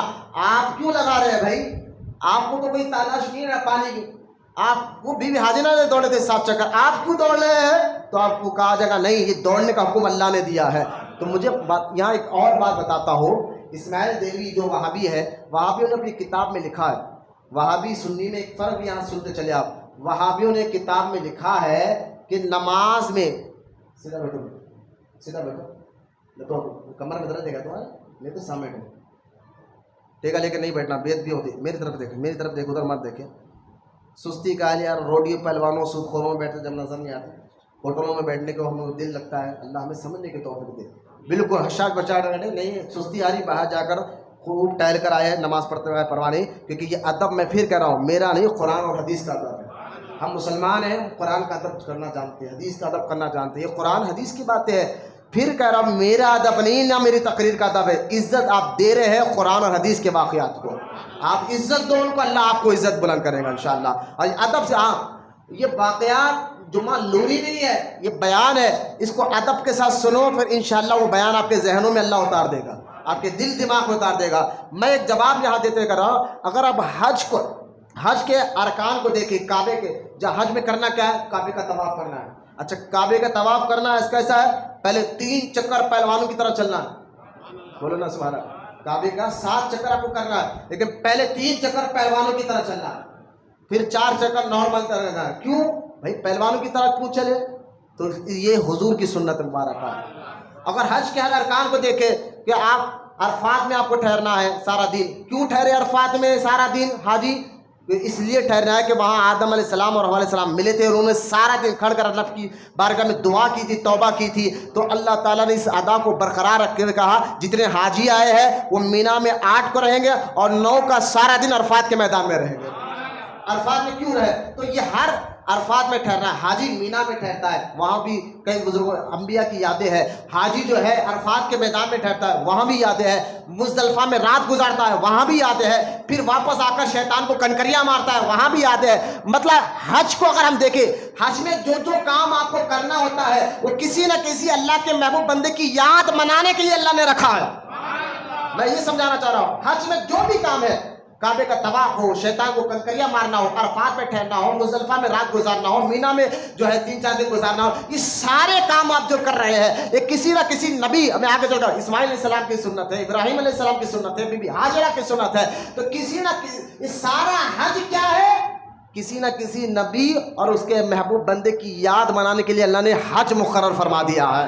تو اب میں ایک بات یہاں مسئلہ آپ کو بتانا ہی چاہ رہا ہوں. وہابیوں نے کتاب میں یہ لکھا ہے کہ معاذ اللہ کہ نماز میں نبی کا خیال آنے سے نماز ٹوٹ جاتی ہے. لکھا ہے وہابیوں نے. اسماعیل دہلوی نے تقویۃ الایمان میں لکھا ہے، کتاب کا نام تقویۃ الایمان ہے، اس میں لکھا ہے معاذ اللہ کہ نماز میں، اب دیکھو اس کے الفاظ کیا تھے. اس نے کہا نماز میں بیل، جانور، گدھے کا خیال آئے تو نماز نہیں توڑتی ہے، لیکن نبی کا خیال آنے سے نماز ٹوٹ جاتی ہے. یہ لفظ میں جو بول رہا ہوں اسی لفظ کے ساتھ اس نے لکھا اپنی کتاب میں. یہ ہے سنی اور وہابی میں فرق. لڑائی جھگڑا نہیں ہے. سنی وہابی وہ فاتحہ نہیں دلاتے، اس لیے کہتا ہوں نہ ان کے گھر بیٹی دو نہ ان کے گھر سے بیٹی لاؤ. آپ سمجھیں وہ فاتحہ نہیں دلائے تو کیا ہوا؟ ہم اپنی بیٹی دے رہے ہیں. میں نے کہا جہنم میں ڈال رہے ہو اپنی بیٹی کو. آپ کہے چھوٹی سی بات دکھ رہی ہے آپ کو کہ آپ اپنی بیٹی ایک وہابی کے گھر میں بہا رہے ہیں یا وہابی کے گھر سے بیٹی کو لا رہے ہیں، یہ چھوٹی سی بات دکھ رہی ہے. اس کی وجہ سے آنے والی نسلیں چلے گی. تو وہ ایک عورت کی وجہ سے کتنی نسلیں دوزخ میں جائے گی آپ کو اندازہ نہیں ہے. لہٰذا سرکار مدینہ علیہ السلام کو جو گستاخ ہے، دشمن ہے، ان سے ہمارا رشتہ نہیں ہونا چاہیے. اب مجھے بتائیے نماز میں معاذ اللہ یہ کہہ رہے ہیں، وہاں بھی فتویٰ دے رہے ہیں کہ نماز میں نبی کا خیال آئے تو نماز ٹوٹ جاتی. لیکن میں نے کہا پہلے آپ غور کرو، نماز میں التحیات پڑھتے ہیں اور التحیات میں نبی کو سلام پڑھ رہے ہیں. نماز میں التحیات پڑھنا تو لازم ہے، ضروری ہے. تو میں نے کہا السلام علیکم ایھا النبی کہہ کر کیا نبی کا خیال نہیں آئے گا؟ بالکل خیال آئے گا. اگر اللہ کی عبادت میں کسی غیر کے خیال آنے سے وہ عبادت ٹوٹ جاتی ہے، پھر حج ہے کیا؟ حج ہے کیا؟ صفا مروہ پہ آپ چکر کیوں لگا رہے ہیں؟ یہ اللہ کا حکم ہے، لیکن ادا بی بی ہاجرہ کی ہے. آپ مینا کے میدان میں قربانی کیوں دے رہے ہیں؟ یہ حاجیوں کا اللہ کو حکم ہے، لیکن سنت ابراہیم علیہ السلام کی ہے. میں نے کہا اللہ کے نیک بندوں کی یادوں سے بھی اللہ کا قرب ملتا ہے. یہ کوئی ایسا نہیں ہے، میں کوئی ایسی بات نہیں کر رہا ہوں. اللہ کے محبوب بندوں کے ذریعے سے بھی اللہ کا قرب، اللہ بندہ جو اللہ کے قریب ہوتا ہے. خیر بی بی ہاجرہ 7 چکر لگائے، تو جب یہ 7ویں چکر پر اللہ کی مدد ہوئی. صحیح بخاری میں حدیث پاک ہے، صحیح بخاری کتاب الانبیاء، جہاں امام بخاری نے نبیوں کا ذکر فرمایا ہے، وہاں پر یہ حدیث پاک موجود ہے. آپ حدیث سنیں آپ کہ جب بی بی ہاجرہ 7 چکر لگائے اور 7ویں چکر پر بی بی ہاجرہ کو آسمان سے پھرپھرانے کی آواز آئی. پھرپھرانے کی آواز آئی تو بی بی ہاجرہ نے اغیث کہہ کر کہا اے اغیث. اب دیکھیے آپ الف غاں اردو میں جو غین آتا ہے غین سوا اغیث کہہ کر کہا اے اغیث. اغیث کا معنی کیا ہے میں آپ کو بتا دوں. ایک لفظ ہے غوث پاک غوث. اب یہ غوث ہی نکلا اغیث. دونوں کا لفظ الگ ہے, معنی دونوں کا ایک ہے غوث اور اغیث. بعض لوگ کہتے ہیں آپ جانتے ہیں غوث کو, غوث پاک کا نام تو اصل میں شیخ سیدنا عبد القادر ہے لیکن لوگ غوث اعظم کہتے ہیں. لیکن کبھی سنا غوث کا معنی کیا ہے؟ وہابیوں کے سامنے بولے یہ شرک کر رہے ہو تم لوگ. غوث کا معنی ہے مدد کرنے والا. غوث کا معنی کیا ہے آپ سمجھے؟ ہم غوث پاک کو غوث اعظم میں مدد کا معنی آتا ہے, فریاد سننے والا, مدد کرنے والا غوث کا معنی ہوتا ہے. لوگ یہاں شرک کا فتویٰ دیتے ہیں. میں نے کہا بی بی ہاجرہ نے اغیث کہہ کر پکارا. ارے مدد تو اللہ ہی کرتا ہے نا, یہ بات سمجھے. بخاری کی حدیث سے بتا رہا ہوں غوث کا لفظ بخاری میں بھی آیا. تو بی بی ہاجرہ نے اغیث کہا اے اغیث میری مدد کے لیے اللہ نے تجھے بھیجا ہے. تو وہ بی بی ہاجرہ نے دیکھا اللہ نے اس فرشتے کو بھیجا جو جبرائیل علیہ السلام تھے. سیدنا اسماعیل علیہ السلام کے مقدس ایڑیوں کی طرف انہوں نے آ کر پر مارا, وہاں سے پانی کا چشمہ باہر نکلا. آپ کی مقدس ایریا بھی آپ نے لگڑا تھا اور جو ہے پر بھی مارا گیا فرشتے نے, تو لہٰذا وہاں سے پانی کا چشمہ نکلا. اور بی بی ہاجرہ نے اس کو زمزم کہہ کر رکایا. زمزم اے پانی ٹھہر جا ٹھہر جا. اللہ کے رسول علیہ السلام فرماتے ہیں اگر بی بی ہاجرہ اس کو زمزم کہہ کر نہ پکارتی تو وہ بہنے والا چشمہ بن جاتا, بہنے والا چشمہ بن جاتا. لیکن بی بی ہاجرہ کو اللہ سرکار نے فرمایا اللہ سلامت رکھے ان کو کہ انہوں نے زمزم کہہ کر پانی کو اسی جگہ ٹھہرا دیا. جو مقدس اسماعیل علیہ السلام کی ایڑی اور اللہ کے مقدس فرشتے کے پر مارنے سے وہ چشمہ باہر آیا, اور اس پانی کے ذریعے پھر اللہ تعالیٰ نے بی بی ہاجرہ اور اسماعیل علیہ السلام کی جان کی حفاظت فرمائی. پھر وہاں سے دھیرے دھیرے آبادی آئی. اب دیکھیں پھر بھی ابراہیم علیہ السلام کا امتحان ختم نہیں ہوا. جب ابراہیم علیہ السلام کے مقدس بیٹے اسماعیل علیہ السلام چلنے کے لائق ہو گئے, پھرنے کے لائق ہو گئے, پھر اللہ کا حکم ہوا خواب میں. ابراہیم علیہ السلام نے اب دیکھیں یوم تراویہ, یوم عرفہ, یوم نحر, یہ 3 لفظ رکھے. یوم تراویہ یہ 8 ذی الحجہ کو کہتے ہیں, یوم عرفہ یہ 9 ذی الحجہ کو کہتے ہیں, اور یوم نحر یہ 10 ذی الحجہ کو کہتے ہیں, یعنی عید کے دن کو کہتے ہیں. کیوں کہتے ہیں؟ اب اللہ کا حکم ہوا سارا. آپ دیکھیں میں نے ابھی آپ کو بتایا اللہ کی رضا پر راضی کیسے ہونا جاتا ہے. یہ ابراہیم علیہ السلام کی زندگی سے ہمیں پتہ چلتا ہے کہ حضرت ابراہیم علیہ السلام کو اللہ کا حکم ہوا تو آپ نے جان دینے کے لیے تیار, مال دیا, وطن چھوڑا, پھر اپنے جو ہے بیٹے کو لا کر ایسی جگہ چھوڑا ویرانے. پھر آپ کے بیٹے چلنے کے لائق ہو گئے. پھر اللہ کا حکم ہوا خواب ابراہیم علیہ السلام کو آیا. آ کر ابراہیم علیہ السلام کو خواب آیا کہ آپ اپنے بیٹے کی قربانی دو. 8 ذی الحجہ کو یہ خواب پڑا. تو آپ یوم تراویہ کہتے ہیں. نبی کا خواب بھی وحی کے حکم میں آتا ہے. یاد رکھیں خواب, لوگ کہتے ہیں خوابوں کی کوئی اہمیت نہیں ہوتی. میں نے کہا ہوتی ہے. خواب بھی نبوت کا حصہ ہے, لیکن نبیوں کو جو خواب ہوتا ہے وہ اللہ کی طرف سے حکم ہوتا ہے. اور عام ہم لوگ کو جو خواب ہوتا ہے اس خواب کی 3 قسمیں ہوتی ہیں. عام ہم جیسے لوگوں کو خواب جو پڑتا ہے, ایک ہوتا ہے رحمانی خواب, ایک ہوتا ہے شیطانی, اور ایک ہوتا ہے نفسانی. نفسانی خواب وہ ہوتا ہے جو روز بندہ کوئی کام کرتا ہے وہ چیزیں اس کو کبھی خواب میں بھی نظر آتے. ایک بندہ کپڑے کی دکان میں کام کرتا ہے تو کبھی خواب میں اس کو کپڑے کی دکان پہ کپڑے پھاڑتے ہوئے نظر آ جاتا ہے. تو یہ نفسانی خواب ہے, جو کام کرتا ہے کبھی وہ خواب میں بھی نظر آ جاتا ہے. اور ایک ہوتا ہے شیطانی خواب, کچھ غلط خواب شیطان کی طرف سے ہوتے ہیں. اور ایک ہوتا ہے رحمانی خواب جو اللہ کی جانب سے ہمیں بھی اشارہ ملتا ہے ایک خواب کا, جس کی تعویل ہوتی ہے. اور وہ تعویل ہر ایک سے نہیں. لوگ کہتے ہیں اماں سے پوچھو, نہیں آپ کی ماں اگر یقیناً ماں کا مقام بڑا ہے, وہ نہیں کہہ رہا ہوں. ماں اگر عالمہ ہے فاضلہ ہے تو بولو, لیکن ماں کو بھی نہیں کہ بلکہ خواب جو ایسا اچھا خواب آپ کو پڑھے تو اس کی تعبیر جو ہے علماء سے کرنا چاہیے, عالموں سے کرنا چاہیے. خیر خواب کی 3 قسمیں, لیکن نبیوں کا جو خواب ہوتا ہے وہ سچائی ہوتا ہے. لیکن آپ کو ہمارے خواب کے 3 قسمیں میں نے ابھی آپ کو بیان کر رہے. لیکن ایک حدیث کی روشنی ایک اور بات بتاؤ, آپ کو اور ہم کو ایک خواب ایسا ہے جس کو بھی وہ خواب پڑے وہ 100% سچا ہے, اس میں شک نہیں, اس میں غلط نہیں. جس کو بھی وہ خواب پڑے, جس مسلمان کو بھی وہ خواب نظر آ جائے اس کو تعبیر لینے کی ضرورت بھی نہیں. وہ 100% سچا ہے. آپ کہیں گے مولانا وہ کون سا خواب ہے جو ہر مسلمان کو کس کو بھی پڑ جائے تو وہ 100% سچا ہوتا ہے؟ اس خواب میں شک ہی نہیں ہوتا ہے. وہ خواب جس کو جو 100% سچا ہوتا ہے وہ خواب ہوتا ہے جس خواب میں مسلمان کو اللہ کے رسول کا دیدار ہو جائے. بولے محبت سے سبحان اللہ. جس کو ہمارے آقا خواب میں نظر آ جائے تو اس کو شک نہ کرے. حضور نے فرمایا جس نے مجھے خواب میں دیکھا حقیقت میں اس نے مجھے ہی خواب میں دیکھا، کیونکہ میری شکل شیطان اختیار نہیں کر سکتا. حضور نے فرمایا میری شکل شیطان اختیار، ہاں شیطان آپ کے خواب میں بزرگوں کے چہرے میں بھی آ سکتا ہے، شیطان آپ کے خواب میں کس کا بھی چہرہ لے کر آ سکتا ہے، لیکن حضور فرماتے ہیں جس نے مجھے خواب میں دیکھا حقیقت میں اس نے مجھے ہی کو خواب میں دیکھا ہے. الغرض لہذا نبیوں کا جو خواب ہوتا ہے وہ سچا ہوتا ہے. خواب کی بھی اہمیت ہے، ورنہ یہ خواب ہی کا مسئلہ تھا جو عید منائی جا رہی ہے. جو لوگ کہتے ہیں نا ابھی یہ خواب ہے کیا، میں نے کہا پھر عید کرنا چھوڑ، بکری ہے یہ بکری یہ خواب ہی کے ذریعے تو عید ملی ہے نا. لہٰذا خوابوں کی بھی اہمیت ہوتی ہے، لہٰذا اس کی تعبیریں نکلی جاتی ہے. ابراہیم علیہ السلام کو جب پہلی بار خواب آیا تو آپ سوچ میں سارا دن گزار دیں یہ خواب پڑا ہے کروں تو کروں کیا. پھر دوسری بار پھر خواب آیا، یعنی پہلا خواب کو 8ویں ذی الحجہ کو یوم ترویہ کہتے ہیں، یعنی سوچ وچار کا. یوم عرفہ کہتے ہیں پہچان کو.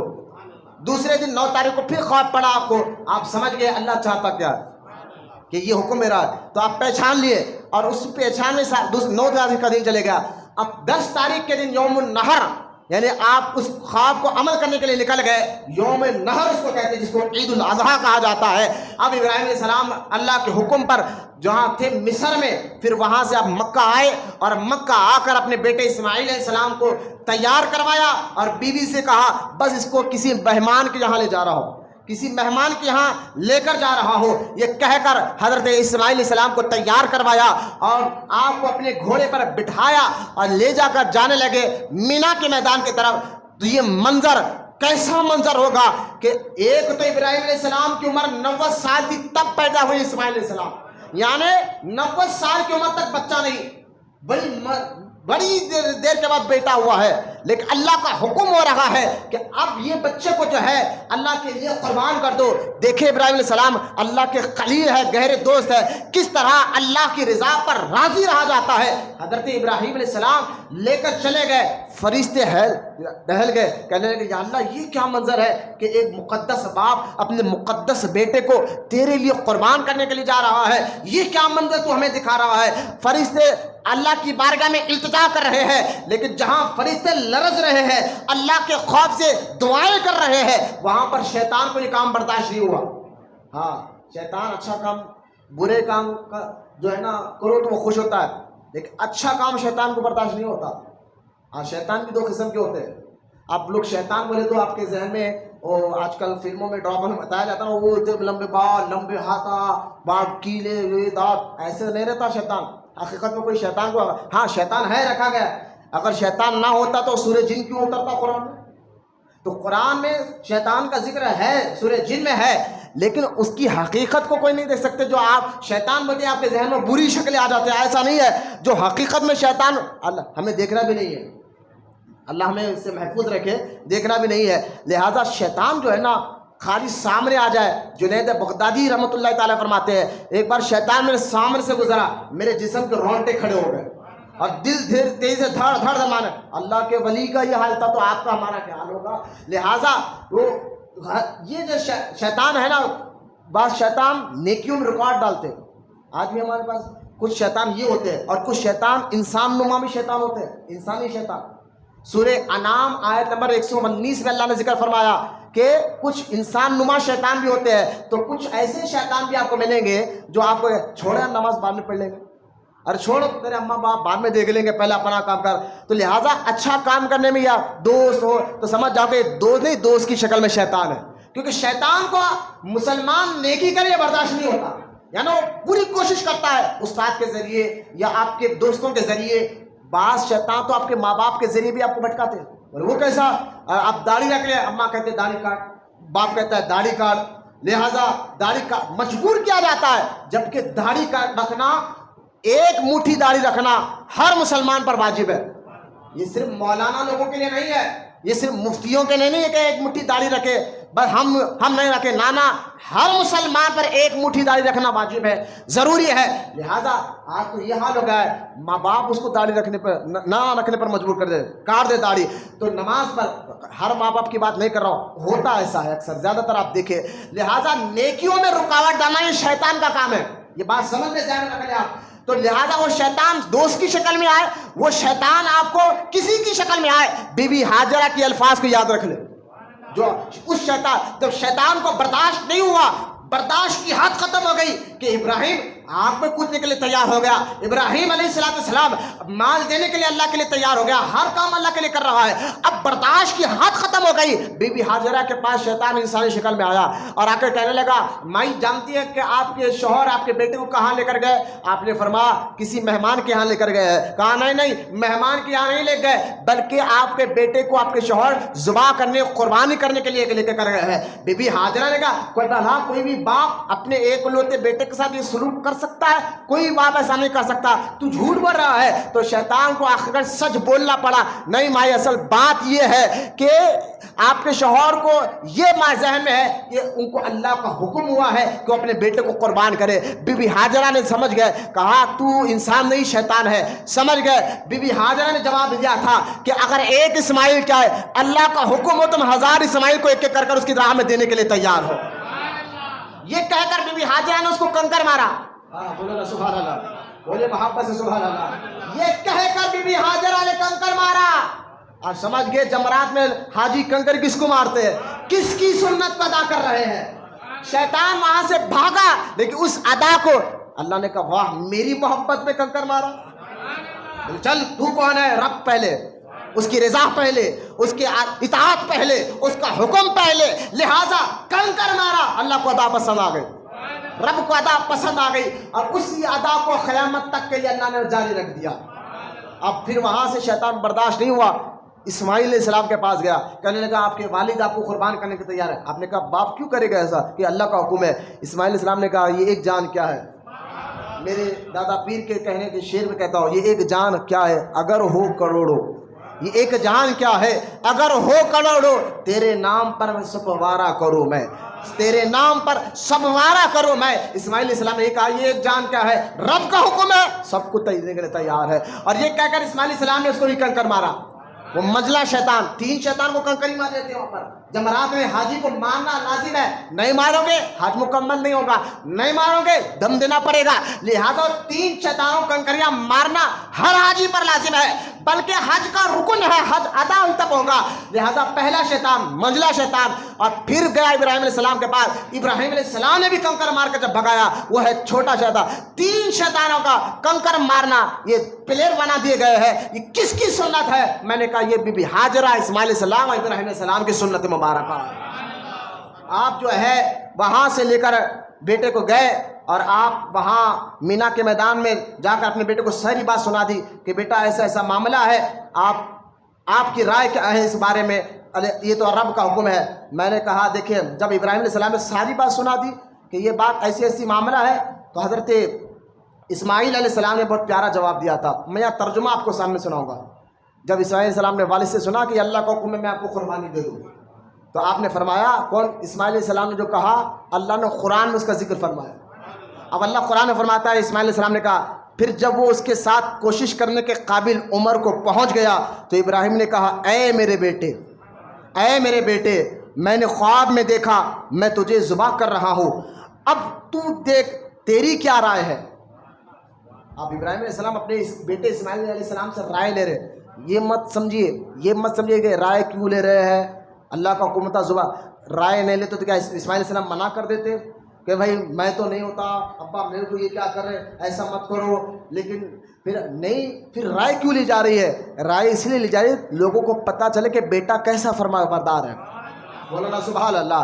یہ ماں باپ کو یہ لوگ رائے اس لیے لی جا رہی ہے تاکہ ماں باپ تربیت کیسی کرے اپنی اولاد کی یہ بھی سمجھ میں آئے۔ تو لہٰذا بیٹے نے کیا کہا؟ بیٹے نے کہا اے میرے باپ، اب دیکھیں اسماعیل علیہ السلام کا ذکر اللہ قرآن میں کر رہا ہے، اے میرے باپ آپ وہی کرے جس کا آپ کو حکم دیا جا رہا ہے۔ بولنا سبحان اللہ.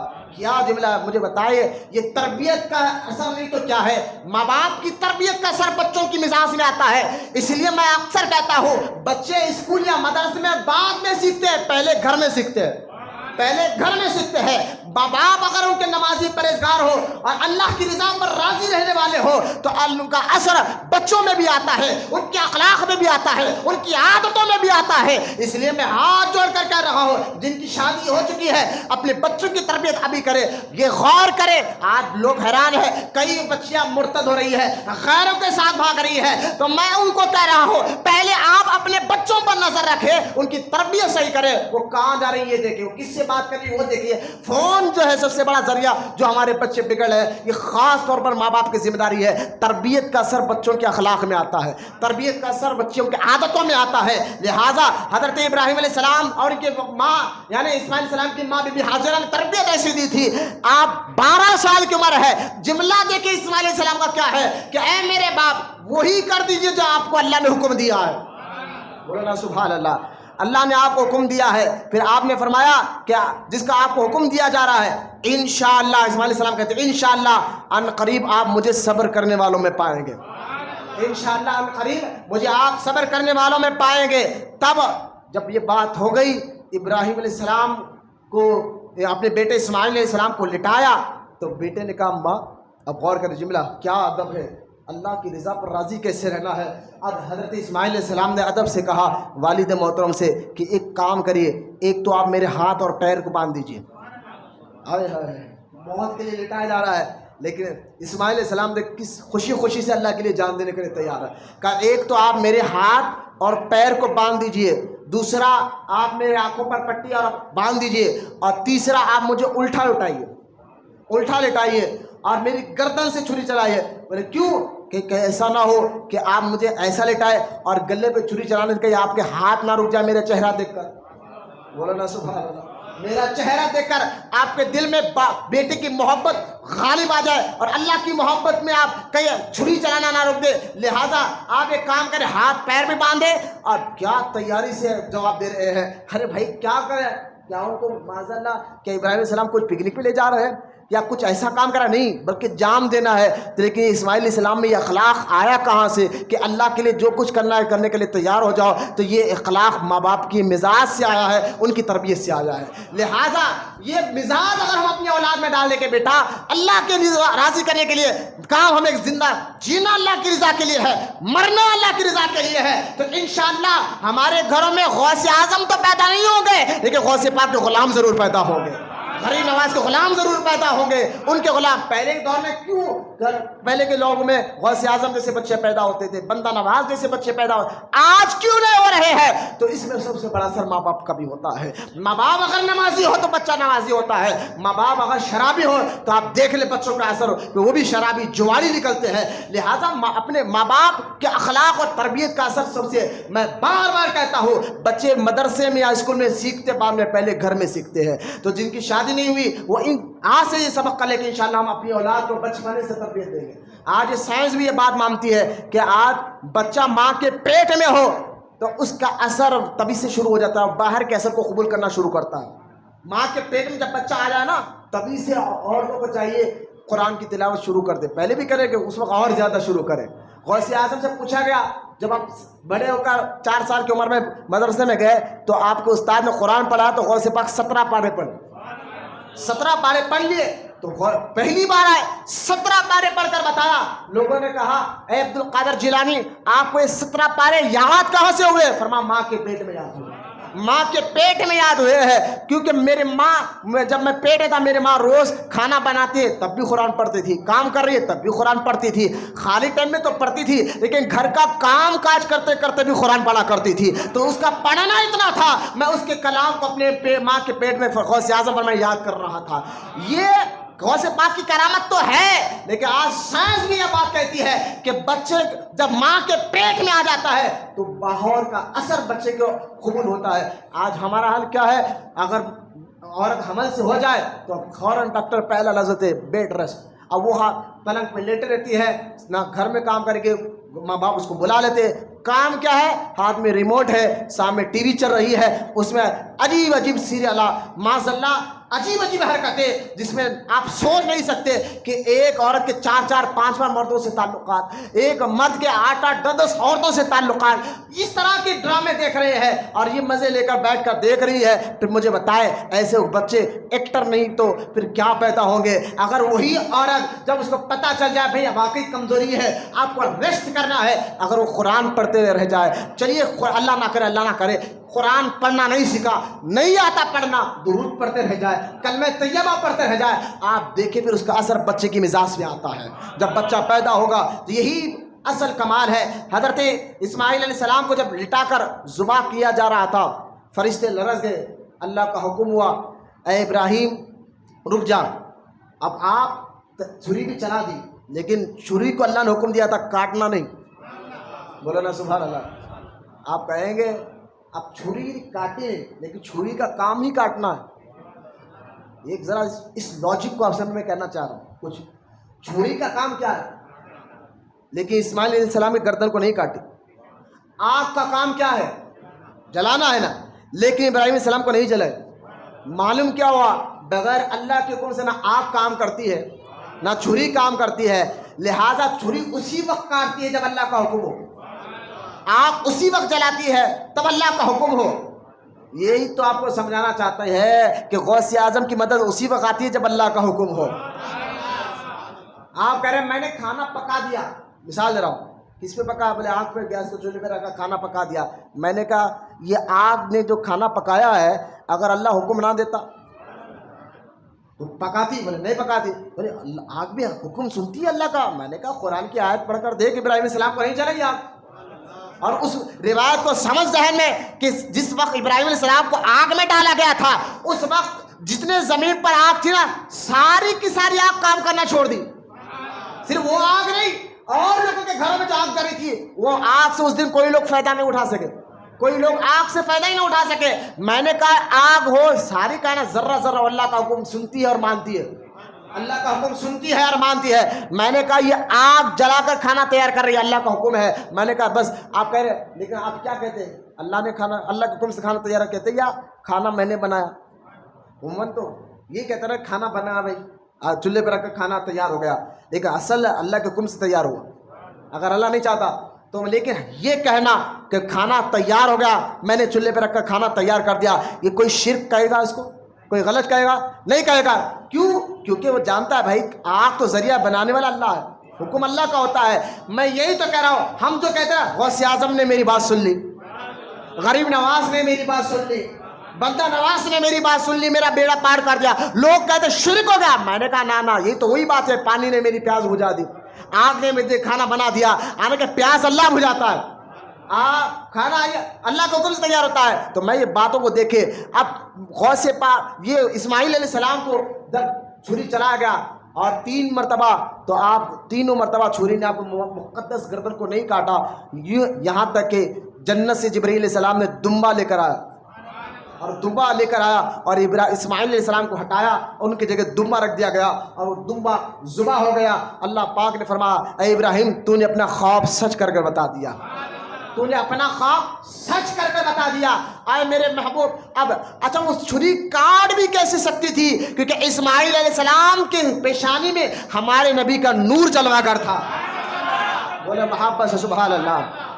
آپ کے مقدس پیشانی میں سرکار مدینہ علیہ السلام کا نور جلوہ گر تھا. اس لیے حضور فرماتے ہیں میرے خاندان میں 2 باپ ایسے گزرے ہیں جو ذبیح اللہ ہے. بولو نا سبحان اللہ.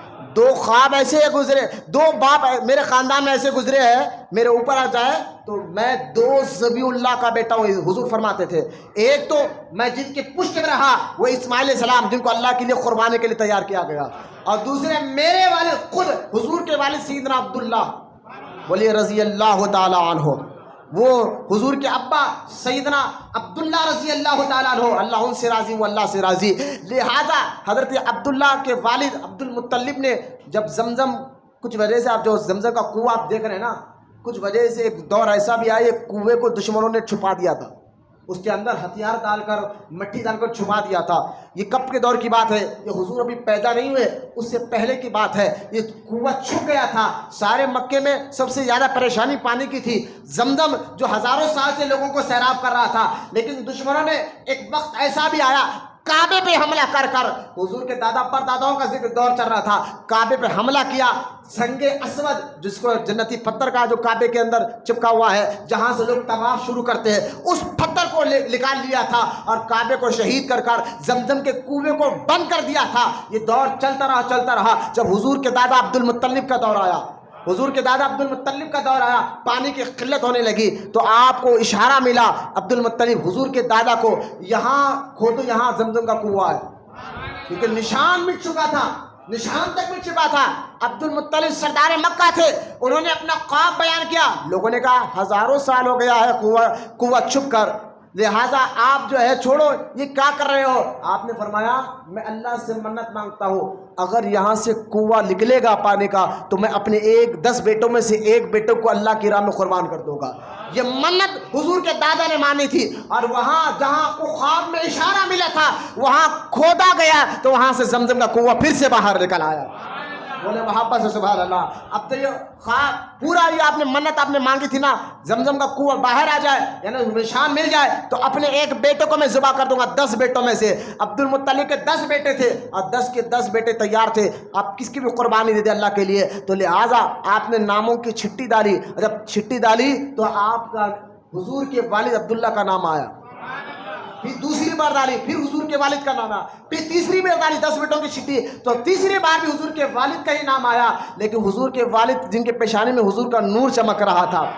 پھر دیکھیں آپ چاہتے تھے، لیکن آپ نے اور خاندان والوں نے مشورہ دیا، پھر آپ کے والد کے بدلے آپ نے 1000 اونٹ یا 100 اونٹ کو اللہ کی راہ پہ قربان کر دیا اور ان کا فدیہ دے دیا۔ اس لیے حضور فرماتے ہیں میرے والد عبداللہ اور میرے اور اوپر جا کے اسماعیل علیہ السلام، یہ 2 ایسے ہیں جنہوں اللہ کی راہ میں قربان ہونے کے لیے تیار تھے، اس لیے حضور فرماتے ہیں 2 ذبیحوں کا بیٹا ہو۔ بولے محبت سے سبحان اللہ۔ خیر، یہ جو سنت ادا کی گئی مینا کے میدان میں 10 ذی الحجہ کو، یوم النحر کو، بس یہ ادا اللہ تعالیٰ کو اتنی پسند آ گئی، اتنی پسند آ گئی، اللہ تعالیٰ نے حکم عطا فرما دیا قیامت تک اب تم میرے حبیب ابراہیم کی سنت ادا کرو۔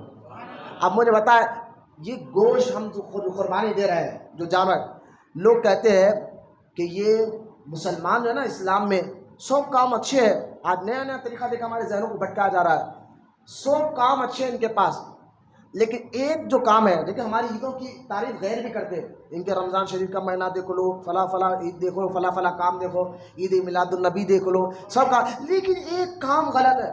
بولے کیا؟ یہ قربانی جو جانوروں پر یہ ظلم ہے، جانوروں پر، یہ ہمارے ذہنوں پر یہ بات اٹھاتے ہیں کہ یہ قربانی دینا ظلم ہے۔ میں نے کہا ظلم نہیں ہے، مجھے قرآن، اللہ پاک قرآن میں فرماتا ہے میں کسی پر رائے کے دانے کے برابر ظلم نہیں کرتا۔ بولے سبحان اللہ۔ یہ اللہ کی شان نہیں کہ ظلم کرے۔ اور یہاں پتہ مجھے بتایا، قرآن تو یہ کہتا ہے کہ ایک انسان کو قتل کرنا سارے انسانوں کو قتل کرنے کے برابر ہے۔ تو اگر معاذ اللہ جانور ذبح کرنا ظلم ہوتا، ناحق ہوتا، تو پھر اس کا حکم اللہ قرآن میں کبھی نہیں دیتا، اس کا حکم اللہ قرآن میں کبھی نہیں دیتا، کیونکہ اللہ ظلم سے پاک ہے۔ بولے محبت سے سبحان اللہ۔ میری بات کو سمجھے تو بولے محبت سے سبحان اللہ۔ اللہ ظلم سے پاک ہے۔ اگر قربانی کا جانور ذبح کرنا ظلم ہوتا تو اللہ کبھی اس کا حکم نہیں دیتا۔ یہ ظلم، کیونکہ میں کہہ رہا ہوں ہمیں بنانے والا اللہ ہے، تو وہ ہمارے بارے میں جانتا ہے کہ کیا کرنا ہے اور کیا نہیں کرنا ہے۔ ایک تو یہ بات، اور دوسری یہ بات یہ ہے کہ دیکھیے قربانی ہر مذہب میں ہے۔ جو ہمیں تانا دیتے نا اسلام میں قربانی یہ غلط ہے، میں نے کہا ہر مذہب میں قربانی ہے۔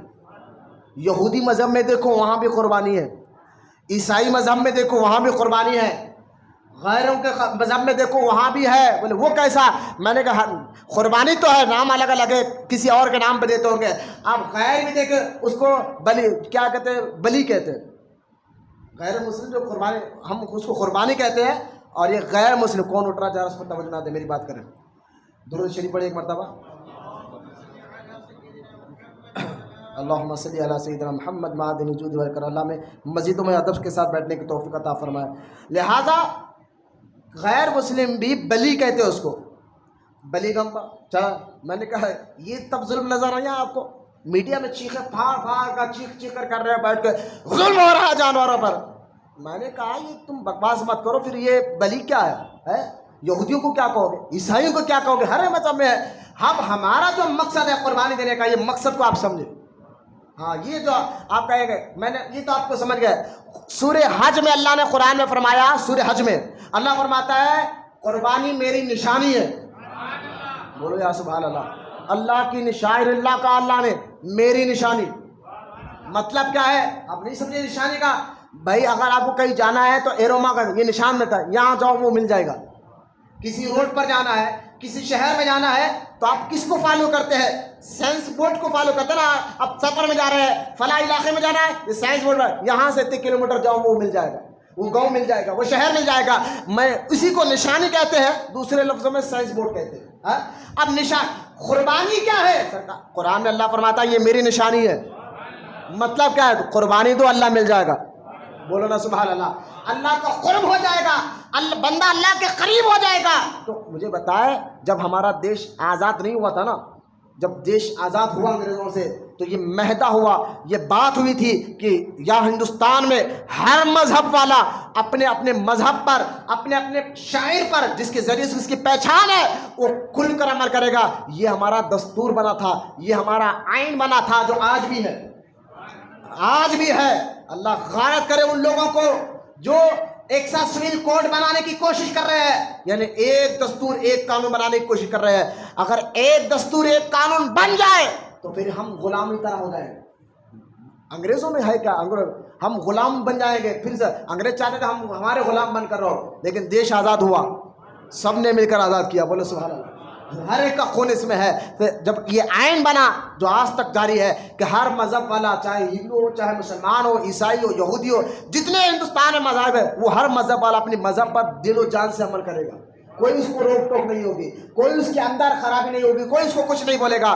میں نے کہا صاحب یہ بات تو ٹھیک ہے, پھر لیکن آج یہ کیوں کرسی کے لیے تم یہ پھوٹ ڈالنے کی کوشش کر رہے ہو ایک سا سول کوڈ کے نام پر کہ ایک دستور ایک قانون؟ نہیں چلے گا, کیونکہ اس میں اگر ایک دستور ایک قانون دے تو بہت سے ہم پھر غلام بن جائیں گے. لہٰذا اپنے آئین کو بچائے, اپنی دین, اپنے شریعت کو بچائے, آواز اٹھانے والے بنے کہ الحمدللہ جو دستور پہلے دیش آزاد بنا تھا وہی دستور چلے گا انشاءاللہ. اور جو یہ ناپاک کوشش کر رہے اللہ ان کو نیست و نابود کرے, جو یہ ناپاک کوشش کر رہا ہے کہ ایک دستور ایک آئین ہم بنائیں گے, اللہ کی یہ بھی ایک سیاست ہے. اور میں سیاست میں بات نہیں کرنا چاہتا, لیکن بات دین اور مذہب کی بات آئے تو پھر ہم خاموش بھی نہیں رہیں گے. یہ ممبر دیا ہی گیا ہے کہ یہاں سے آپ کو دین سمجھایا جائے, یہ ممبر بتایا گیا ہے کہ ہم آپ کو دین سمجھایا جائے. تو اپنے قربانی اللہ کی شعائر اللہ ہے, اللہ کی نشانی ہے, اس کو آپ دل و جان سے اخلاص کی بنیاد پر اللہ کے لیے دیں. اس کو چھوڑے نہیں, یہ پہچانے, یہ دین کی پہچان ہے. اور دوسرا لفظ مجھے بتا دے, قربان سورہ حج میں اللہ نے کیا فرمایا؟ جب تم قربانی دیتے ہو تم یہ سمجھتے ہو کہ تمہارا قربانی دیے ہوئے جانور کا خون, گوشت, ہڈی میرے تک آتے؟ کہا نہیں, اللہ قرآن نہیں, اللہ اس سے پاک ہے. جب اللہ اس سے پاک ہے پھر دینے کا حکم کیوں دیا؟ تو بھائی اصل پہ قربانی کے پیچھے اصل مقصد کو آپ سمجھے. قربانی کا مقصد کیا ہے؟ قرآن میں اللہ فرماتا ہے تمہارے جانور کا خون اور گوشت ہڈی مستق نہیں آتی, بلکہ تمہاری نیت مستق آتی ہے. تمہاری سوچ, تمہاری نیت, یعنی یہ مزاج تمہیں اللہ دینا چاہتا ہے. جس طرح جانور کو تم اللہ کی محبت, اللہ کی رضا کے لیے قربان کرنے کے لیے تیار ہو, بس یہ یہاں سے ذہن میں بٹھا لو, اللہ کی محبت اور اللہ کی رضا کے لیے صرف جانور ہی نہیں, جب بھی موقع ملے ہر چیز قربان کرنے والے بن جاؤ. چاہے مال دینا پڑے تو مال دو, چاہے تمہیں وقت دینا پڑے تو وقت دو, چاہے تمہیں اپنا جسم دینا پڑے, اطاعت کرنا پڑے اطاعت دو. یہ مزاج قربانی آپ کو دینا چاہتا ہے اصل اللہ. اس لیے قربانی جو ہے نا اخلاص کے ساتھ, اسی کی قربانی اللہ قبول فرماتا ہے. جس کے قربانی میں اخلاص ہے نا, یہ نیت ہو کہ میں اللہ کے لیے کر رہا ہوں. آج قربانی میں بھی پہلے تو لوگ جو ہے نا نمازوں میں دکھاوا کر رہے تھے, معاذ اللہ نہیں ہوتا, لیکن چل رہا تھا دکھاوا. اب دھیرے دھیرے قربانی میں بھی دکھاوا آ رہا ہے. میں ہر ایک کی بات نہیں کر رہا ہوں. قربانی کا جانور لے اسٹیٹس لگا دیے, بس لگا کر جو ہے ہم اتنے لاکھ کا لائے, ہم اتنے ہزار کا لائے. بھائی لایا کس لیے ہے؟ بازو آیا 1 لاکھ کا لایا تو 2 لاکھ کا لا کر بتا رہا ہے. تو آجو والا 10 لاکھ کا لا تو 20 لاکھ کا لا کر بتایا. لایا کس لیے ہے؟ کیا یہ اس لیے کہ یہ 10 لاکھ کا لایا تو 20 لاکھ کا بتاؤ، یہ 1 لاکھ کا لایا تو میں 2 لاکھ کا لاتا ہوں؟ پھر لایا بھی، پھر اس کا اسٹیٹس لگاتا ہے، پھر اس کا جو ہے نا فیس بک پر جو ہے اپنے جو ہے نا انٹرنیٹ کے ذریعے خوب شائع کر رہا ہے، اتنے لاکھ کا لایا بھائی، اتنے لاکھ کا لایا. میں کہہ رہا دیکھ، ہم بدگمانی تو نہیں کر سکتے تیری نیت کیا ہے، نیتوں کا جاننے والا اللہ ہے، لیکن تیری حرکتیں بتا رہی ہے، تیری عادتیں بتا رہی ہے، تیری سوچ بتا رہی ہے، تیرے بات چیت کا لہجہ بتا رہا ہے. تم کو بتا رہا ہے کہ اپنے آپ میں کہ دیکھو میں نے یہ اتنے لاکھ کا لایا ہے، کسی کو گرانے کے لیے، کسی کو کمتر کرنے کے لیے. تو یہ قربانی اللہ کی بارگاہ میں قبول نہیں ہوتی، کیونکہ قربانی اسی کی قبول ہوتی ہے جس کی قربانی میں اخلاص ہو، وہی اللہ کی بارگاہ میں قبول. اخلاص کیا ہے؟ اللہ کی رضا کے لیے. اب مجھے بتایا، اس کو اور آسان کر کے میں بتاتا ہوں. ایک بزرگ، ایک عالم، ایک شخص تھا گزر رہا تھا ایک گاؤں میں. اس نے دیکھا کہ کچھ لوگ جھاڑ کی عبادت کر رہے ہیں. اس کو بڑا غصہ آیا کہ یہ گاؤں کے لوگ عجیب ہیں، جھاڑ کی عبادت کر رہے ہیں. عموماً گاؤں کے لوگ ہوتے بھی جاہل، جاہل سے مراد دین سے دور، گالی نہیں ہے، گالی نہیں ہے.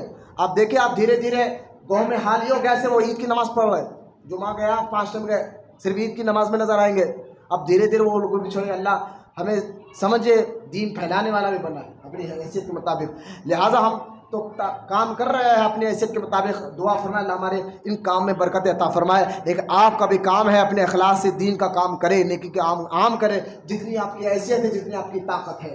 لہٰذا اخلاص کے بغیر اللہ کی بارگاہ قربانی جو دے رہے ہیں، نیت یہ رہے گا، آپ کی نیت اخلاص کی ہونا چاہیے، ضروری ہے، ورنہ آپ کی قربانی قبول نہیں ہوگی.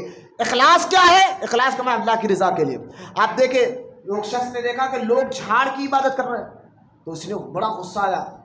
غصہ کس لیے آیا؟ اللہ کے لیے. یہ اللہ کی عبادت چھوڑ کر لوگ جھاڑ کی عبادت کر رہے ہیں. غصہ آیا تو لوگ سوچ کے سویا، رات میں جب لوگ چلے جائیں گے میں جھاڑ کاٹ دوں گا. رات ہوئی، ہاتھ میں کوڑاڑی لے کر یہ غصے سے لے کر دیکھیں اس کا غصہ کس لیے تھا؟ اللہ کے لیے. لوگ اللہ کو چھوڑ کر جھاڑ کی عبادت کر رہے ہیں، غصہ اللہ کے لیے تھا. بہت غصہ آیا اس کو اللہ کے لیے، بھائی اللہ کو چھوڑ کر اس کی عبادت کر رہا ہے. اب یہ کوڑاڑی لے کر جانے کا شیطان آیا، بیچ میں رک گیا. روکے، کہاں جا رہے؟ بولے جھاڑ کو کاٹنے جا رہا ہوں.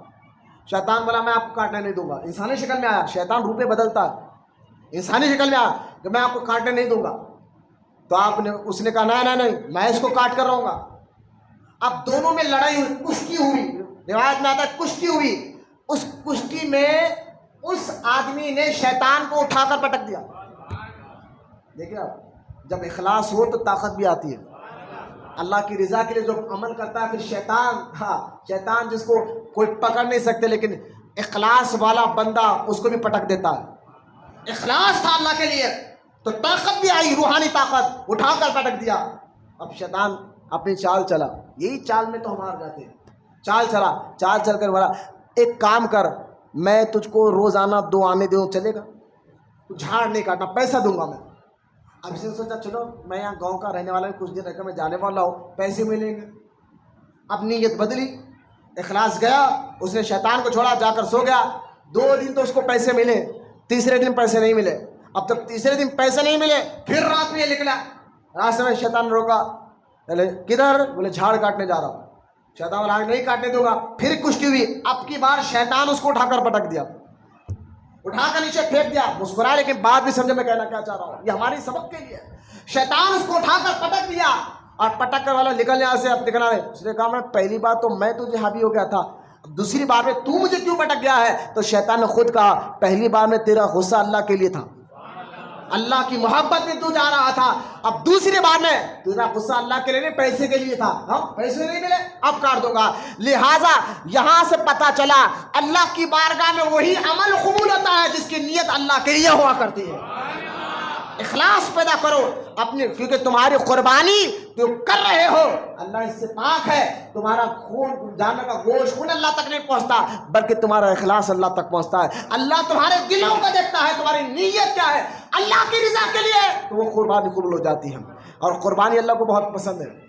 شروع سے آپ دیکھیں قربانی اللہ کی بارگاہ میں شروع سے بہت پسند ہے. قربانی دینے والے کے بارے میں رحمت کونین صلی اللہ علیہ وسلم سے پوچھا گیا، یا رسول اللہ صلی اللہ علیہ وسلم قربانی کیا ہے؟ سرکار نے فرمایا یہ تمہارے والد ابراہیم علیہ السلام کی سنت ہے. بولو نا محبت سے سبحان اللہ۔ صحابہ نے پوچھا حضور قربانی سے ہمیں ثواب کیا ملے گا، اجر کیا ملے گا؟ نبی کریم صلی اللہ علیہ وسلم نے فرمایا کہ ہر قربانی کے ہر بال، جانور کے ہر بال کے بدلے میں اللہ اس کو ایک نیکی عطا فرمائے گا۔ قربانی دینے والے تو جانور کے جتنے بال ہیں ہر بال کے بدلے میں ایک نیکی۔ اور حدیث پاک میں آتا ہے جیسا ہی قربانی کا خون، یعنی جب بندہ بسم اللہ اللہ اکبر کہہ کر ذبح کرتا ہے اور خون کا ایک قطرہ زمین پر گرتا ہے، اللہ اس جگہ سے سارے بلاؤں کو اٹھا لیتا ہے۔ بولے محبت سے سبحان اللہ۔ اس جگہ سے سارے بلاؤں کو اٹھا لیتا ہے، اور خون جیسے ہی زمین پر گرا، حدیث میں آتا ہے خون بعد میں زمین پر گرتا ہے، پہلے قربانی دینے والے کے گناہوں کو اللہ معاف فرما دیتا ہے۔ لہٰذا ہر بال پر نیکی، قربانی کرنے والے کے گناہوں کو اللہ معاف فرما دیتا ہے، اور جو ہے وہاں سے بلاؤں کو اللہ تعالیٰ اٹھا لیتا ہے۔ یہ قربانی کے معاملہ ہے۔ احادیث پاک میں نبی کریم صلی اللہ علیہ وسلم نے یہاں تک پوچھا گیا سرکار قربانی کے دنوں میں سب سے اچھا کام کیا ہے؟ سب سے اچھا کام، آج لوگ کہہ رہے ہیں ایک کام کرو، اسی بکرے کی قیمت کسی آپ جو ہے نا غریب کو دے دو۔ نہیں باتیں بھائی، یہ ہمارا دین ہے، پہچان ہے۔ بولے آپ ایک بکرے کی قیمت لے کر کسی غریب کو دے دو قربانی۔ 5 منٹ رہ گئے 10 منٹ، میری بات کو ذرا مہربانی کر کے غور سے سن لیں، بات ختم کر رہا ہوں۔ لہٰذا یہ کہنا کہ قربانی کے جو ہے نا جانور کے بدلے آپ پیسے صدقہ کر دو، غریب کو دے دو، آپ یہ بھی بات ہے جو پڑھا لکھا مسلمان کہہ رہا، انہوں اپنے آپ کو بہت عقل مند سمجھ رہے، ہوشیار سمجھ رہے اپنے آپ کو، دانش مند۔ میں نے کہا یہ عقل دی اللہ نے تجھے، یہ سمجھ، یہ ہنر، یہ سمجھ، یہ سب چیز دینے والا اللہ ہے۔ میں نے کہا تم یہ کہہ رہا آج نئی باتیں نہیں ہے، قربانی کے بدلے مسلمانوں کو چاہیے غریبوں پہ وہ برکے کی قیمت ادا کر دے، قربانی نہ دے۔ میں نے کہا بھائی یہ حکم اللہ کا ہے، جب اللہ کا حکم ہے تو مہارا یہ آپ اور ہم مشورہ دینے والے کون ہے؟ خود حدیث پاک میں صحابہ نے پوچھا حضور قربانی کے دنوں میں سب سے اچھا کام کیا جس سے اللہ راضی ہوتا ہے؟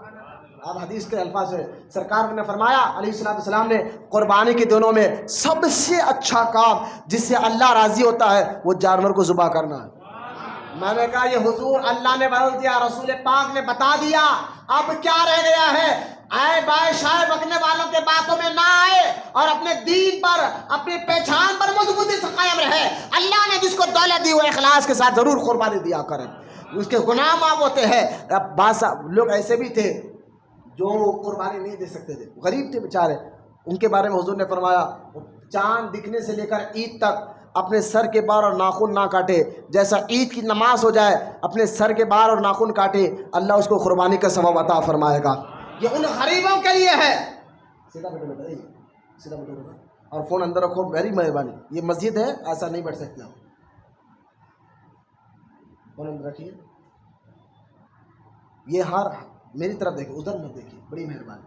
ان کو معاذ اللہ ان کو رسوا کرنا نہیں، دین سمجھانا ہے، کسی کو رسوا کرنا نہیں۔ آپ لوگوں کو بولنے سے نہ میرے خون میں اضافہ ہوتا نہ میرے ہڈی میں اضافہ ہوتا، بس آپ کو دین سمجھانا ہے کہ آج جو ماحول ہو گیا مسجدوں کا ادب، مسجد میں سینہ تان کر نہیں آنا، اکڑ کے نہیں آنا، بلکہ سر بھی جھکا ہو دل بھی جھکا ہو۔ ہاں غوث پاک تو مسجد کی سیڑھی پر پیر رکھ کر کانپتے تھے، لوگ پوچھتے حضور آپ کا جسم کیوں کانپ رہا؟ غوث اعظم جلال میں کہتے کس کے گھر جا رہا ہوں، ذہن میں ہے کس کے گھر جا رہا ہوں۔ یہ بزرگوں کا عمل تھا۔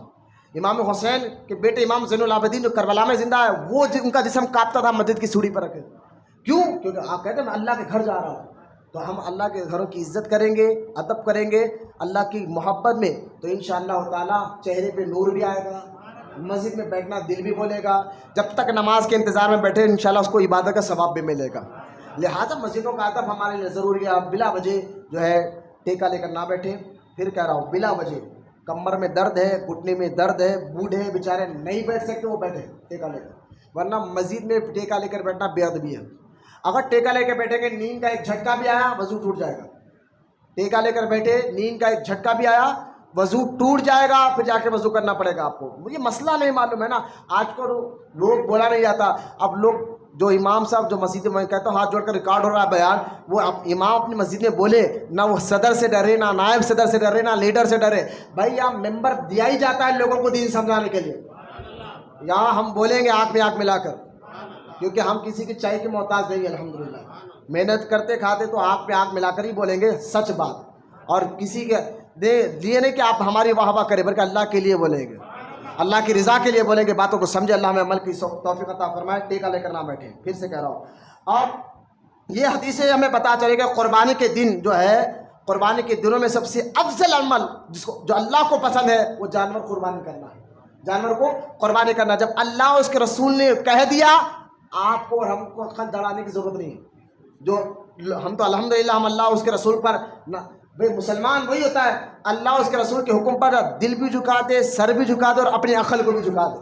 عقل دوڑا دے، ارے نہیں صحیح ہے، غریب کی مدد کر دی تو کیسا ہوگا؟ میں نے کہا چھوڑو یار، جب رسول پاک نے کہہ دیا تو تم کیوں عقل لڑا رہے ہو؟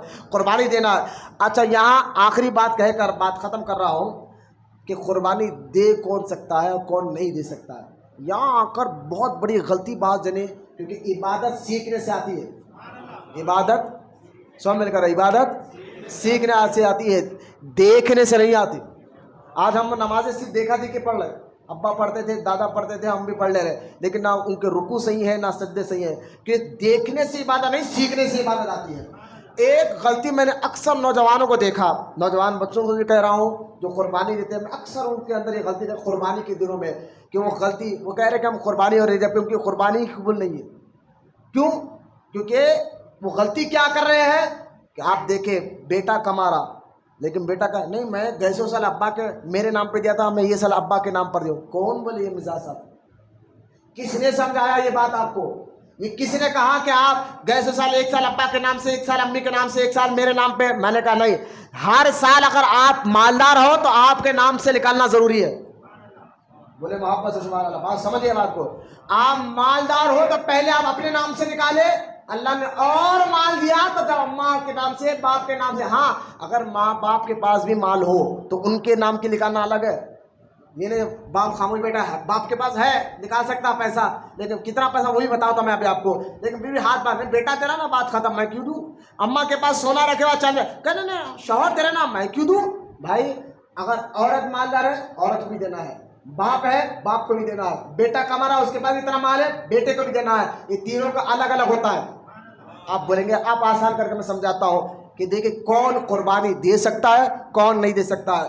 قربانی کے 4 شرطیں ہیں، یہ تو اور بھی شرطیں ہیں، 4 شرطیں قربانی دینے کے لیے۔ کتنے شرطیں؟ 4۔ پہلا، قربانی دینے والا مسلمان ہو، کوئی کافر غیر مشرک قربانی دے تو اللہ کے بارگاہ میں قبول نہیں ہے، تو پہلا وہ مومن ہے، مسلمان ہو۔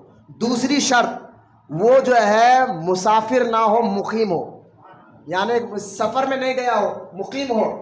سفر کس کو کہتے ہیں؟ اگر بندہ اپنے گھر سے 100 کلومیٹر دور یعنی 92 کلومیٹر دور جا رہا ہے تو اس کو مسافر کہتے ہیں۔ 92 کلومیٹر جائے اور 15 دن سے کم، 1 دن کے لیے 2 دن کے لیے جا رہا ہے تو وہ مسافر ہے۔ 15 دن سے زیادہ، مہینے بھر کے لیے جا رہا ہے تو پھر مسافر نہیں۔ تو مسافر اس کو کہتے ہیں جو اپنے گھر سے 92 کلومیٹر دور جا رہا ہے 1 یا 2 دن کے لیے، تو وہ مسافر ہے، اس پر قربانی نہیں ہے۔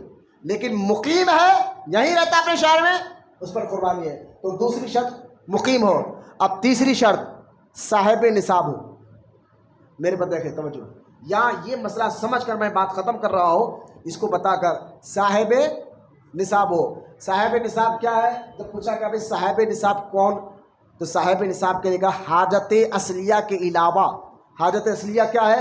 گھر کرایہ کا ہو یا ذاتی ہو، گھر گاڑی جس کی حاجت ہے، بندے کی حاجت ہے اس کے ہاتھ، اور گھر گاڑی سامان جو برتن وغیرہ ہے، کپڑے وغیرہ آ گئے، یہ حاجت ہے۔ اس کے علاوہ ایکسٹرا سامان ہو، ایکسٹرا سامان ہو، اور اس کی نصاب جو ہے زیادہ ہو۔ نصاب کتنی ہونا چاہیے؟ پھر میں آسان کر کے بتاتا ہوں تاکہ آپ کو سمجھ میں آ جائے کہ ایک بندہ گھر گاڑی کے علاوہ اس کے پاس 7.5 تولے سونا ہو یا 52.5 تولے چاندی ہو، 7.5 تولے سونا ہو یا 52.5 تولے چاندی ہو۔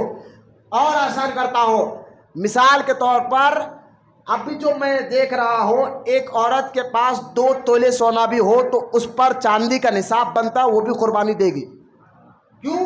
کیونکہ آپ کہیں گے مولانا ابھی تو آپ نے 7.5 تولے سونا کہا. میں نے کہا ٹھیک ہے بالکل 7.5 تولے کہا, لیکن چاندی کی نصاب بن رہی ہے 52.5 تولے چاندی. میں نے حساب ڈالا 700 روپے تولہ چاندی چل رہی ہے ابھی, جو مارکیٹ کا فریش ریٹ ہے 714 روپے تولہ چاہے چاندی چل رہی ہے. تو اگر حساب لگائے 52.5 تولے کے تو 37,500 روپیز ہو رہے ہیں. یوں سمجھیے 38,000 روپیز ہو رہے ہیں. 30 پہ 8,000 روپے. تو جس کے پاس 30 پہ 8,000 روپے 38,000 بھی ہو تو اس پر بھی قربانی واجب ہو گئی. بولے محبت سے دوبارہ.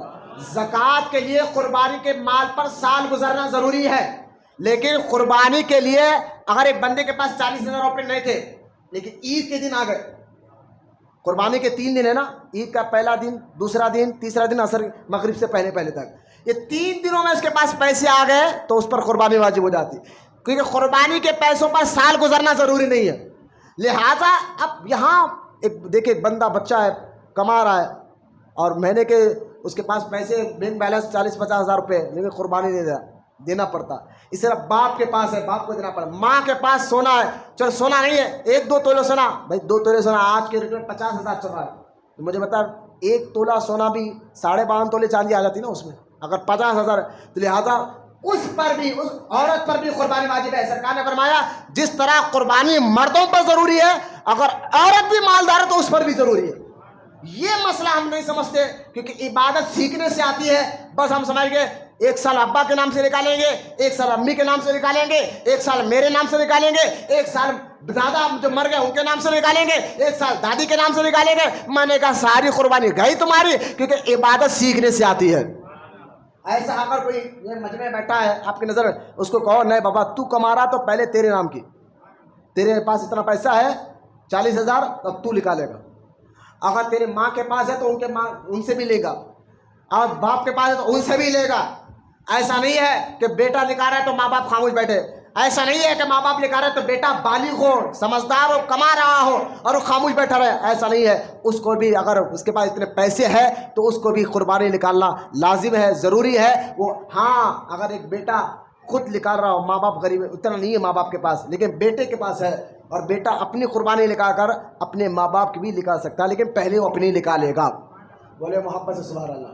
پہلے وہ اپنے نام کی نکالے گا, اور چلے ایک بکرے میں ایک ہوگا نا, لہٰذا وہ اور 2 بکرے لے کر ماں باپ کے نام سے بھی دے, لہٰذا بڑے جانور میں حصہ مل لے ماں باپ کے نام سے, یہ بھی کر سکتا ہے. آخری ایک بات بتا کر ہم سنت کے لیے کھڑے ہو جائیں گے. بہت سے لوگ کیا کرتے ایک بڑا جانور لے لیتے, اور بڑے جانور میں 7 حصے ہیں, اور 7 کی نیت قربانی کی ہونا چاہیے. یاد رکھیں 7 کے 7 کی نیت کیا ہونا چاہیے, قربانی اللہ کی رضا کے لیے یہ نیت ہونا چاہیے. 7 میں سے اگر 6 کی نیت قربانی کی ہو اور 1 کی نیت چلو یوں مل کے گوشت کھا لوں گا لے کے رکھ لوں گا, تو وہ 1 کی نیت کی وجہ سے 6 کی بھی قربانی قبول نہیں ہوتی. یاد رکھیے وہ 6 لوگوں کی قربانی قبول نہیں ہوتی, لہٰذا 7 کی نیت قربانی کی ہونا چاہیے. یہ ضروری ہے, لازم ہے. ایک بات. اور دوسری بات ہمارے پاس اور ایک کام کیا ہوتا ہے معلوم ہے, کہ ایک بڑا جانور لے لیے, ایک ابا کے لیے, ایک امی کے لیے, ایک میرے لیے, فلاں 6 جنے ہو رہے. اب بچہ 7واں حصہ, 6 تو ہو گئے گھر کے لوگ, 7واں کیا کریں, چلو حضور کے نام پہ لے لیں. میں نے کہا یہ بے ادبی ہے.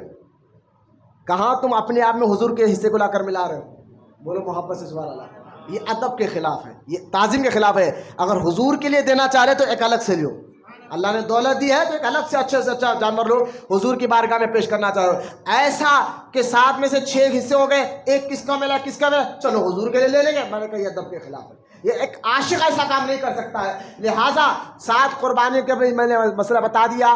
قربانی کون دے سکتا ہے کون نہیں دے سکتا ہے یہ بھی میں نے مسئلے بتا دیے. عبادت سیکھے, قربانی کا مقصد اللہ کی رضا کے لیے. اللہ یہ جذبہ آپ کو سمجھانا چاہتا ہے کہ جس طرح تم میرے مال اللہ کی قربانی میں دے رہا ہے, یعنی جانور دے رہا ہے مال خرچ کر کر, اور یاد رکھے جو بھی مال اللہ کے لیے قربان کیا جاتا ہے وہ مال گھٹتا نہیں, اس کے مال میں اللہ اضافہ کر دیتا ہے. اس کی کئی مثالیں. ایک بندہ ارے یار اتنے پیسے کا جانور, میں نے کہا ایسے سوچ مت, اللہ کے لیے نکال. تو نے نہیں دیکھا ہزاروں لاکھوں بکرے روز کٹتے اللہ کے نام پر, کبھی سنا کہ بکرے کمی ہے, کبھی سنا آپ نے بکرے کم پڑ رہے؟ نہیں. جبکہ ایک بکری 2 بچے ڈالتی ہے, سال میں 2 یا 3 ڈالتی ہے, لیکن ساری دنیا کا حساب لے کے لاکھوں کروڑ بکرے روز, بقرعید کے مہینے تو اور کٹتے ہیں, بکرعید کہتے ہیں, لیکن کبھی آپ نے سنا کہ بکرے کم ہو رہے ہیں؟ لیکن اسی طرح ایک بکری دو یا ایک بچوں کو ڈالتی ہے، جبکہ کتی ایک ٹائم میں 6 بچے ڈالتی ہے. یہی طرح خنزیر ایک ٹائم میں 6 بچے ڈالتا ہے. کبھی آپ نے روڈ پر ایک ہی جگہ پر ہزاروں کتوں کو دیکھا؟ کبھی ایک جگہ میں ہزاروں خنزیروں کو دیکھا نہیں، لیکن ایک جگہ میں لاکھوں جانوروں کو، بکروں کو آپ نے دیکھا ہے، جبکہ روز کٹ رہے ہیں. یہ سب اس لاجک کو سمجھے آپ، کہ جو ماں جو جانور اللہ کے نام پر قربان ہو رہا ہے، اللہ اس میں بھی برکت عطا فرما دیتا ہے. جو مال اللہ کے لیے نکالو تو وہ بھی اللہ کے. تو لہٰذا ہم یہ سمجھ ارے پیسے کہاں جائیں بھائی، نکلتے قربانی. یہ مزاج ہی دینا چاہتا ہے اللہ تعالیٰ کہ اللہ کے لیے سب کچھ قربان کرنے کے لیے تیار ہو. اللہ کی بارگاہ میں دعا ہے اللہ ہم تمام کو کہنے سننے سے زیادہ عمل کی توفیق عطا فرمائے. جتنے بوڑھے بچے نوجوان یا بیٹھے مولانا سب کے بیٹھنے کو قبول فرما. ہم تمام کو سچا عاشق رسول بنا. وما علینا الا البلاغ والحمد للہ رب العالمین.